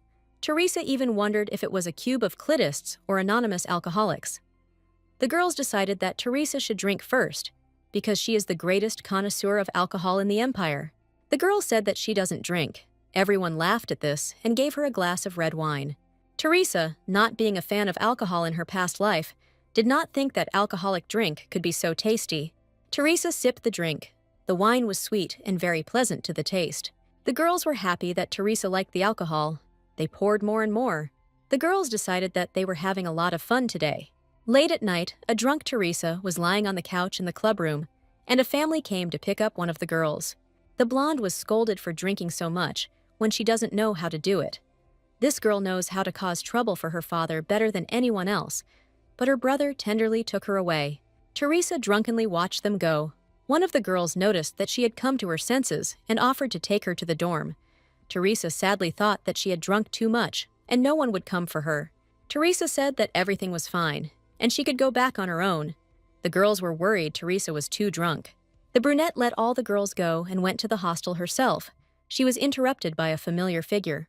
The girl almost collided with her own father, whom no one expected to see here. Teresa, as much as her drunken mind would allow, was surprised at her father's presence and looked at him with an absent-minded gaze. She asked if he was a hallucination, which greatly irritated Duke Raoul. Teresa and her father looked at each other for a few moments, neither moving nor speaking. The Duke noticed that Teresa was drunk and insistently demanded that she follow him. Teresa, a few steps behind, followed her father through the Academy's night garden. Teresa wondered why Raoul had visited the Academy. Livy had long been home. Giuseppe had not yet entered. Round never came to Valhalla, which was at odds with his kind. That's how this character is described. Teresa thought it was because of her mistake as a time traveler. However, it is nice when they come for you. Teresa smiled happily and began to laugh. At the sound of his daughter's laughter, Raoul turned and looked at the girl with a humble gaze. The Duke of Squire approached his daughter. He did not understand what was funny about this. Teresa turned to him, looking down at the floor, a little embarrassed. She clarified that he was now her father. She couldn't believe that, for the first time in 2 lives, she had found a parent. Now she is an accident. And Teresa, even if they call her illegitimate, is still Raoul's biological daughter. The girl grabbed her father's large hand and squeezed it with her small, tender hand. She asked him to go, holding his hands, which surprised the Duke very much. Teresa smiled at her father and admitted that she would very much like to return home at least once holding hands with her father. Raoul was taken aback by such a statement. He was at a loss for words. The man pushed his daughter's hand away and turned his back to her, and Teresa's face took on an expression of pure moral pain. The girl thought that it was really difficult to hold her daughter's hand. She would like to be hugged at least once, to have her wish fulfilled at least once. Despite the girl, Raoul said that at this pace, it would take her forever to get to the hostel. The Duke dropped to one knee, still standing with her back to Teresa. The man stretched his hands behind his back and invited Teresa to climb on top of him. Teresa was surprised and pleased that her father still longed for closeness with her. Out of joy and happiness, Teresa laughed even louder. The brunette literally glowed with happiness. She hugged her father around the neck and climbed onto his back. She asked how he knew that her deepest desire was for her father to carry her on his back. The Duke replied that he had simply decided to speed up their movement. Teresa was worried that her father might have a hard time, but he refuted her fears. Teresa hugged her father tightly around the neck and tenderly pressed the top of her head to his cheek. At the same time, she reasoned that Teresa had inherited strength from the Duke. She said out loud that Teresa was very similar to her father, which caught Raoul by surprise. The Duke called her words nonsense. In his youth, he was completely different from his daughter. Teresa weakly protested that they were indeed the same. Teresa noticed that Raoul's voice had become much softer than before. The girl closed her eyes and turned to her father again. She admitted that she always envied other children. Their parents came to pick them up, but this never happened to her. But today, Raoul came for her, and finally her parent came for her. Teresa admitted that today, it seemed, she had become a little less pathetic. Her eldest daughter's words touched Raoul's soul. The Duke smiled faintly as he listened to his daughter's revelations. Teresa had changed a lot lately, and it seemed for the better. Teresa fell asleep after all, sitting on her father's warm back, and Raoul made the rest of the way to the quiet snoring of his daughter. In the morning, Teresa woke up from the sounds of notifications. Her channel had broken records again and moved to a new level. The girl held her head. She was definitely hungover. Even a drinker like Teresa couldn't stand the alcohol without a snack. The girl's head was spinning. These damn constellations were inundating her with donations and notifications. Yesterday, she seemed to have only been drinking, so she didn't understand where so many reactions were coming from. Teresa noticed that she was receiving not 1,000, but 10,000 coins. She saw that her channel had broken the record for speed of achievement again, and the channel level had also increased. If this continues, it seems that she can really collect a whole billion coins. The girl opened the broadcast settings to check the number of coins collected. She raised her rank and entered the top 100. This is a really cool event. She was interested in the 99th place. How high is it? One of the commentators said that the gold rank sometimes got into the top, but that immediately after receiving it was the first time. Constellation reported that almost all the gold channels that Oswald follows were in the top. The girl did not quite understand what was happening, but she felt disgusted by the fact that she again showed how good Oswald is. There was a knock at the door, and one of Teresa's maids brought her a light breakfast. The last thing Teresa remembers is when she drank her 10th bottle of strong alcohol. She asked the maid how she even got back to the estate. The maid reported that Duke Raoul had brought her in his arms. Teresa was surprised by this information. The brown-haired woman asked if this was really true. The maid replied that yes, but they didn't even know how far he had walked. The maid reported that he had come to the school to make a large donation, and the maid passed Raoul's note to Teresa. The note stated that Damien West was being appointed as Teresa's personal security mage. He certainly had outstanding talent, but since he was of low birth, in order to avoid prejudice, they decided to do without an official ceremony. Soon, a new training garden will be built in the name of Squire in the library. Also, a famous restaurant and cafe will open next month on the territory of the academy. The proceeds from the shops will go to the steps for students from the Squire front and the villa. Teresa read the note in surprise. It said that she would be the one to head the distribution committee. Duke Raoul handed over control to her after he saw her dead drunk yesterday, but he still made that decision. Raoul also expressed concern in the note that the girl had lost a lot of weight. He asked her not to skip meals and to drink alcohol only in moderation. Last night, the father finally understood his daughter's feelings and realized that her bad behavior was his fault. The note was signed with the word father, which made Teresa feel touched. To be honest, such moralizing was even pleasant. Not even so. Teresa felt how her heart was filled with a light and warm affection from within. For the first time in 2 lives, the girl felt parental love. She always dreamed that her father would pay attention to her.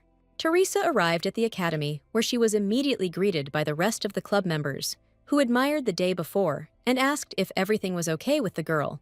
Lady Rosie even recalled that the Duke of Squire personally picked up Teresa and carried her on his back from the main building of Valhalla. Teresa knew that he was carrying her, and the fact that he did it in public was a surprise to her. The main building is the most crowded place, the entrance from the central gate. Teresa was shocked that Raoul, ignoring the looks of others, actually carried her away. Rosie noticed that Teresa blushed. The girls noticed that Teresa was shy. They were surprised because Teresa was not one of those who blushed, probably because yesterday she drank too much and felt unwell. Teresa was too embarrassed and decided to run away from the conversation. She admitted that she enjoyed chatting with the girls, but she had to go. The leaflets noticed that she was running away because she was shy. As Teresa walked calmly down the corridor, she was stopped by Mimosa's angry scream. Did the hairy one, like a cat that had been doused with cold water, pounce on Teresa, screaming that she should not have joined the student council? Mimosa said that it was enough that she took Damien as the magician's guard. Why would she need Clyde as well? Mimosa is the kind of girl who is afraid of demons and monsters, and therefore will never join the student council, which is why Teresa didn't advertise her joining, but she was still found out. Teresa decided it was worth running to the library on the 1st floor, away from the rest of the students. The girl noticed the saving figure and headed towards it. Mimosa demanded that the girl immediately leave the student council. She was outraged that Teresa left, although they did not finish the conversation. The girl, clicking her heels, approached the man who appeared on the horizon. The saving figure for Teresa was Professor Ilia, who was just passing by. The Fitzgerald imperial family has an extraordinary ability to sense evil. That is why Mimosa, in whose veins flows imperial blood, is instinctively afraid of Ilia. Tarek happily greeted Professor Ilia. She said that she had read all the books that he had given her last time, while Mimosa looked at the man from behind Teresa's back in fear. Teresa didn't want to use the professor again, but this time she had a really serious reason. The girl asked him to lend her the books again. Ilia agreed, offering the girl to go to the library. Mimosa ran away in fright. Teresa said goodbye to the pink-haired girl and followed Professor Ilia. On the way to the library, Teresa asked the professor to slow down a little, and Ilia turned around in confusion. Still, the hangover hadn't gone away, and the girl could barely keep up with the professor. Ilia scolded the girl. Endurance is a basic skill of a magician. If Teresa will delve only into theory, she will become easy prey for the demon. Having let the girl into his laboratory, Ilia extended his hand to her, hinting that she should put something in it. Teresa thought that he was going to walk her to the place, and she put her hand in his palm. The professor didn't understand what she was doing and asked her directly about it. Ilia asked to give him a book that Teresa had already read. Out of shame, Teresa suddenly perked up and hurried to give the book to Ilia.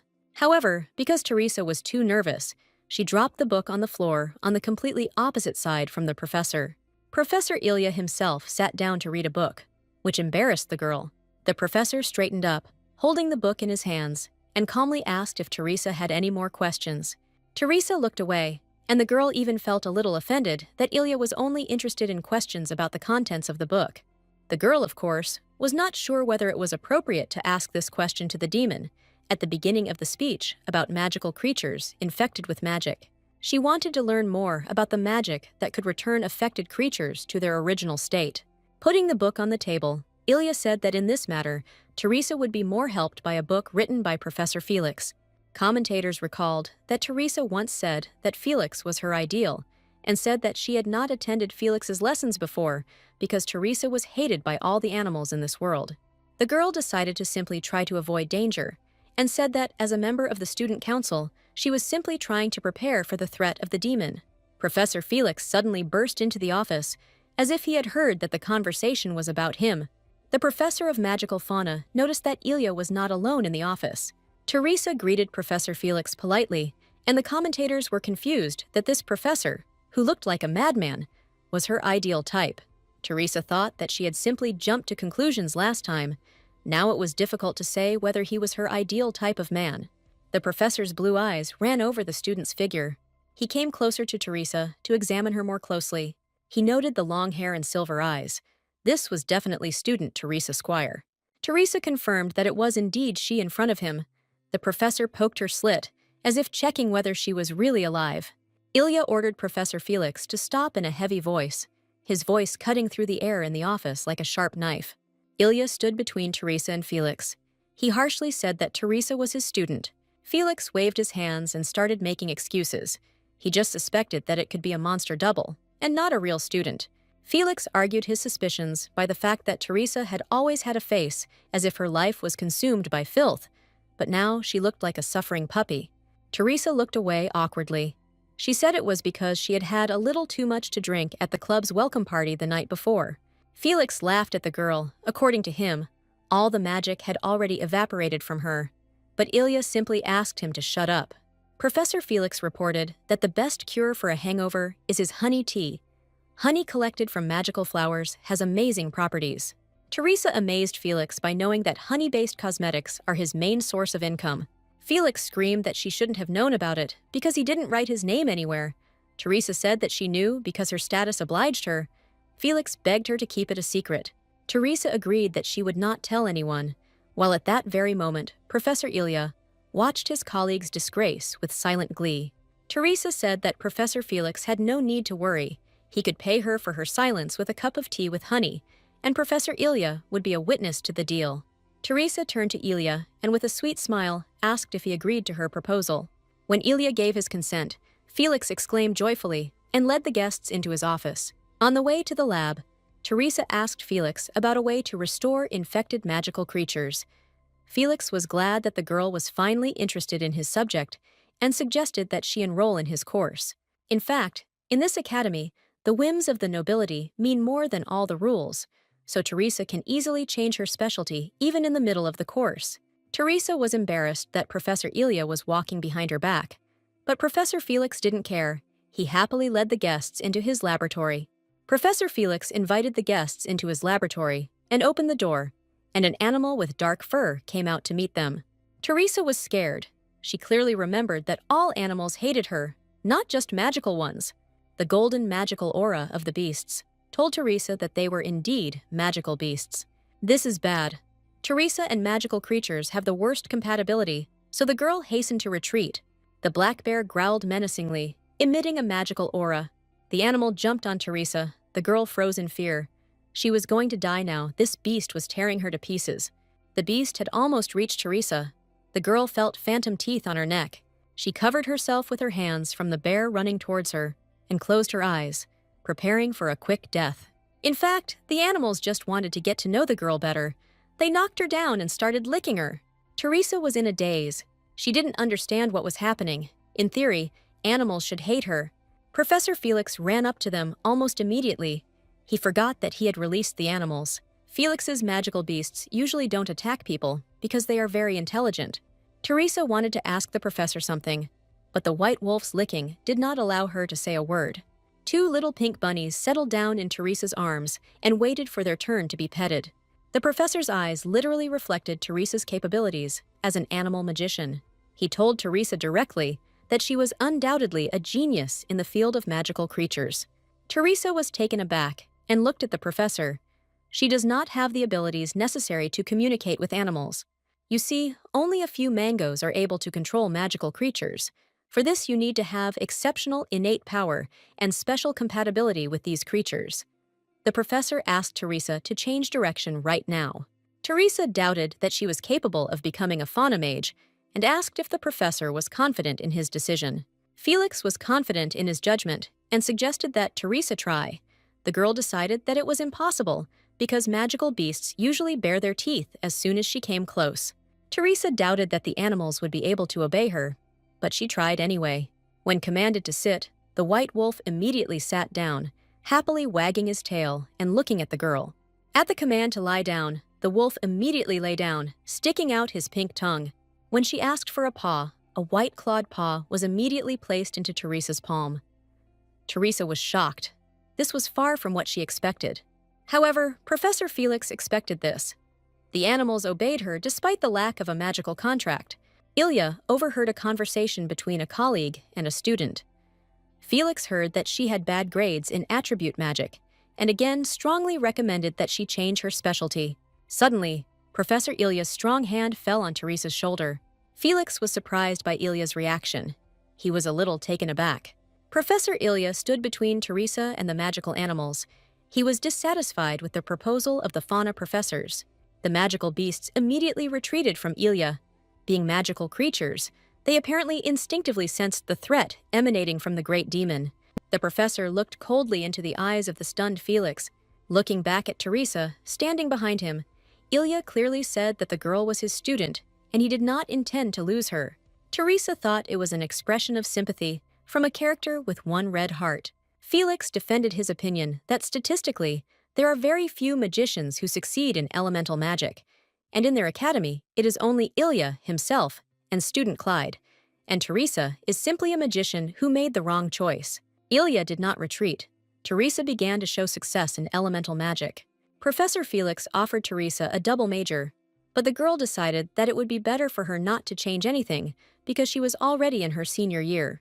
Teresa's attention was drawn to a whine, one of the magical beasts restlessly nuzzling her hand.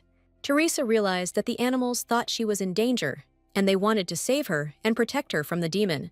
Felix reported that the animals had not acted so lively for a long time. They had recently been eroded by the magical darkness and had recently returned to normal. Professor Felix said happily that Teresa's presence had become a medicine for them, removing the lethargy from the animals' bodies. Commentators explained to Teresa that what was happening was due to the fact that her soul did not actually belong to this world. Beings with a sensitive nature are especially receptive to the purity of thoughts and sincere love of the Creator.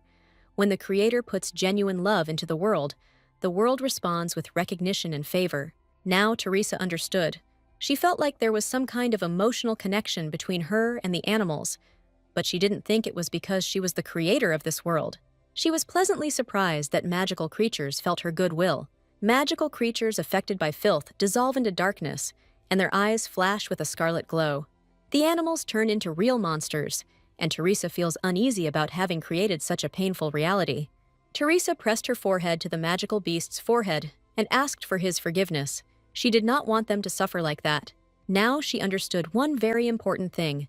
Not only magical beasts, but also magicians feel the purity of her soul. Raoul wrote her a note because he feels the same way about her as these animals do. Professor Ilia informed Teresa that the lecture would start soon, and it was time for them to leave. Felix stopped Teresa for a second and gave her the book she asked about. He informed her that she could return it at any time, but it would be better to return it soon. Terrace was still glad that she had gotten a book on the topic that interested her. Ilia noticed the girl's thoughtfulness. He thought that she was thinking about changing her specialization, but Teresa hastened to refute his idea. Ilia reported that magical beasts are incredibly sensitive, so much so that a person will never be able to reproduce the required frequency of their magic. Despite their power, they are extremely difficult to control, so only a few dare to explore them. So if Teresa chooses the realm of magical creatures, she can easily gain wealth and fame. Along the way, Ilia noted that Teresa had amazing compatibility with magical creatures. If she changes her specialization, she will undoubtedly reveal her talent to the fullest extent. Teresa agreed with Ilia, but her goal is not to become a great magician. Teresa hastened to reassure Professor Ilia she would much rather earn his recognition. She has just started to make progress in magic and attributes. In her opinion, it is a very fascinating subject with endless possibilities when fully mastered.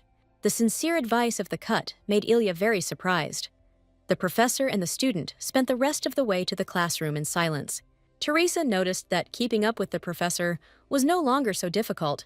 Most likely, Ilia was deliberately keeping up with her walking pace. Teresa called the character sympathy level indicator. While there was time, she decided to check it. What she saw greatly surprised, but at the same time made the girl happy. Ilia's sympathy level has risen to 2 hearts.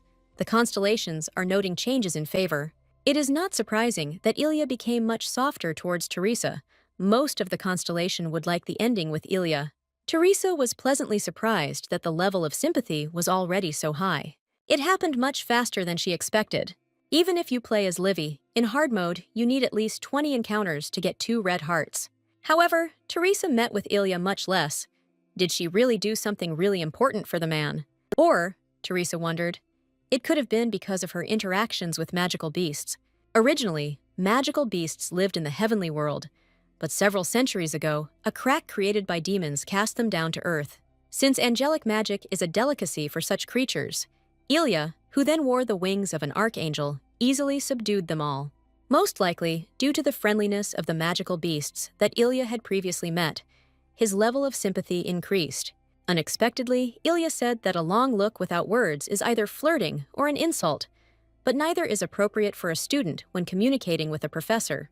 It turns out that Teresa had been staring intently at the professor's face the entire time. The girl hastened to correct the mistake. She turned on the suck-up mode and asked if the professor had done anything to himself today. Teresa's flattery had worked well up until this point, and it should work this time too. A slight smile blossomed on the stern professor's face. He didn't believe the girl. Ilia still decided that it was flirting, which greatly embarrassed the girl. Opening the door to the classroom, Ilia called Teresa a very brave girl. Not everyone would find the strength to flirt with a professor. Commentators strongly support the ending with Ilia. However, Teresa denies all romantic hints. A truthful servant walked through the academy's territory. The Duke of Squire donated a huge sum for the needs of the academy. The teachers thought it was a sign of improved relations between the 2 feuding families. The students were interested in another piece of news. They were discussing the fact that Damen had been appointed as Teresa's escort magician, and the Duke had personally appeared for the appointment. But they also had news that was much bigger. Teresa had joined the student council. Commentators have noted that Teresa has become devilishly popular, but the girl herself does not need this popularity. All because of the gossip that spread in the blink of an eye. Now annoying people began to pester her. The girl hid in the depths of the garden. The girl had no appetite lately, but if you think about it, she has one now. The girl's headache went away before Teresa's head never stopped hurting. Last time the girl fainted in the library, but someone carried her to the sofa.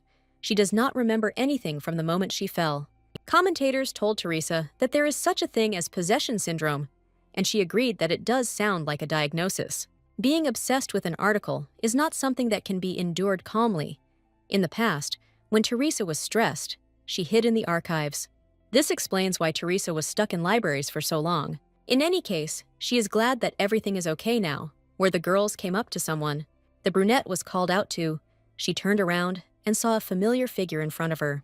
A dark-haired girl with glasses on her nose greeted Lady Squire. Teresa shocked the girl by remembering her name. It turns out it was Laney Rose. He is a supporting character created by the development team to assist Libby, who, if properly developed, will be able to create unique alchemical items. Usually the line sits in an abandoned outbuilding, and so she goes this way. Laney coughed expressively and asked to give her way. Teresa noticed that Linya was afraid of her. This is not surprising. Teresa is the same psychopath who can't stand it when plebeians and dare to cross her path. The line's stomach made a shameful rumble. She became embarrassed and hastened to explain that she had not eaten yet. Teresa remembered that Laney was a poor student in the game. so she didn't always have money for food.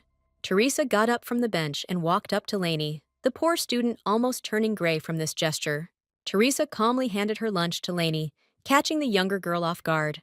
Teresa explained that it was a sandwich that she hadn't touched yet because she had no appetite, so she wanted Lainey to eat it. Lena thanked Teresa awkwardly, her glasses even sliding down in surprise. Looking at Teresa's behavior, Lainey decided something for herself. Noticing Teresa sitting on the bench, the girl asked if Teresa was interested in magical beasts. Teresa told Lena her concerns. The problem of erosion of magical beasts under the influence of darkness is becoming more and more serious. The longer this goes on, the more the unprepared communities suffer, and Lainey is very surprised that Teresa thinks about someone other than herself. Lainey recommended Teresa an encyclopedia of magical plants. It has a lot of illustrations, so reading will be easier for Teresa. Teresa smiled sweetly at the girl and thanked her for the idea. Lainey, it turns out, is very kind, despite her harsh appearance. Lainey felt embarrassed. She didn't think she should be thanked for such a trifle, especially not by such a high-ranking lady as Teresa.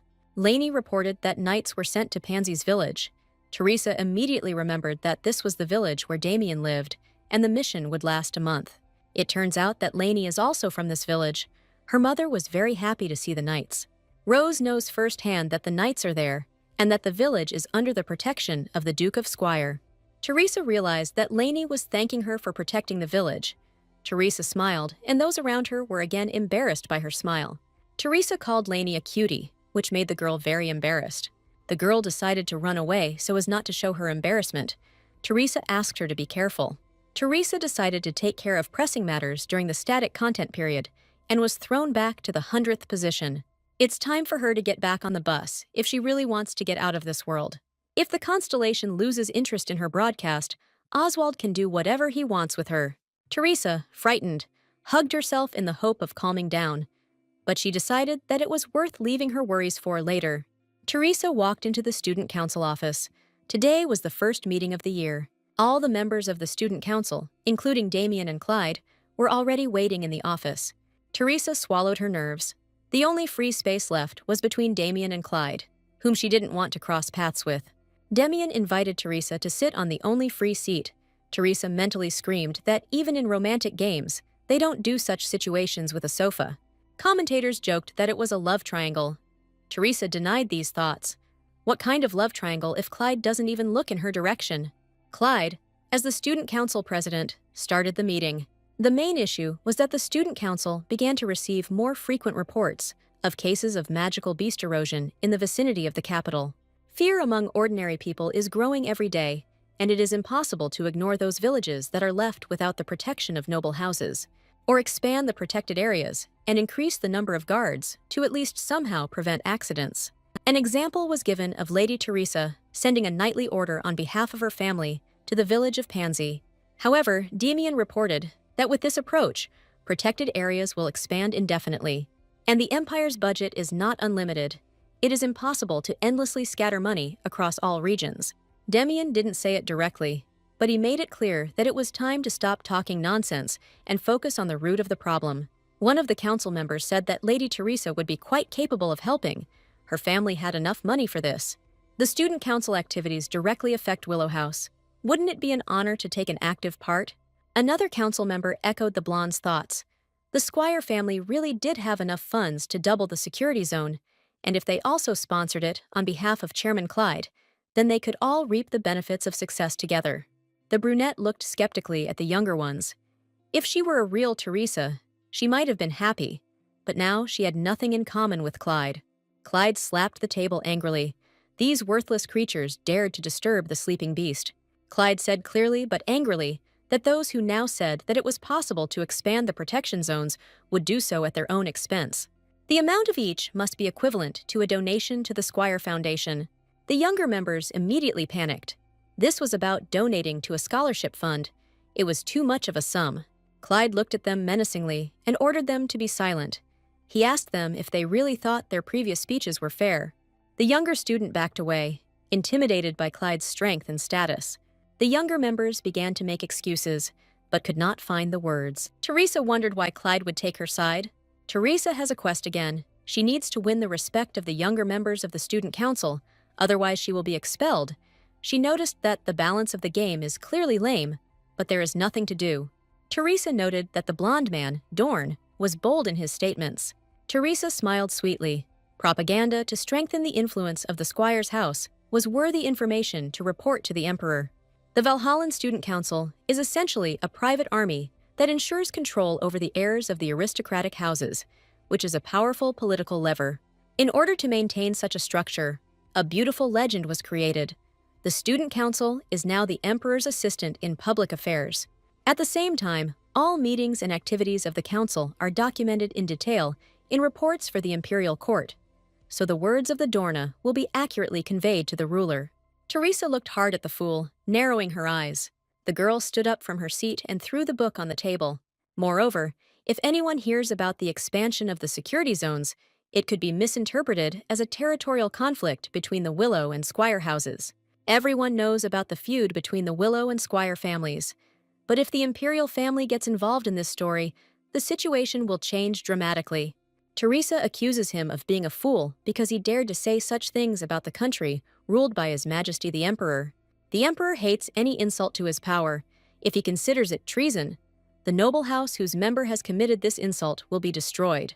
Teresa crossed her arms over her chest and listened contentedly to Dorn's explanation. The blonde literally begged Teresa to let his stupid words fall into their ears. The quest was completed perfectly. Now the meeting can be held without unnecessary noise. Teresa calmly sat down in her seat. However, one thing confused her. It was not quite Teresa's style. Damen was delighted, and Clyde angrily humbled the girl with his gaze. Suddenly, the door to the student council office opened, and one of the students entered. The young man announced that demons had just attacked the village of Tuberos. It is known that the number of victims has exceeded 10 people, and it is necessary to urgently send help. The director personally ordered the student council to deal with this, and the students immediately jumped up. Clyde, Damen, and Teresa immediately set off for the village on horseback. Teresa had to spend all the coins she earned on this quest. Horse riding turned out to be an expensive pleasure. Clyde began to tease the girl.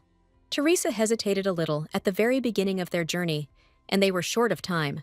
Now, Teresa spent a lot of time searching for the skill of horse riding, while the guys were waiting for her. Teresa frowned and turned away from Clyde. She had never ridden a horse before, and Clyde was too impatient. Teresa laughed at Clyde's words.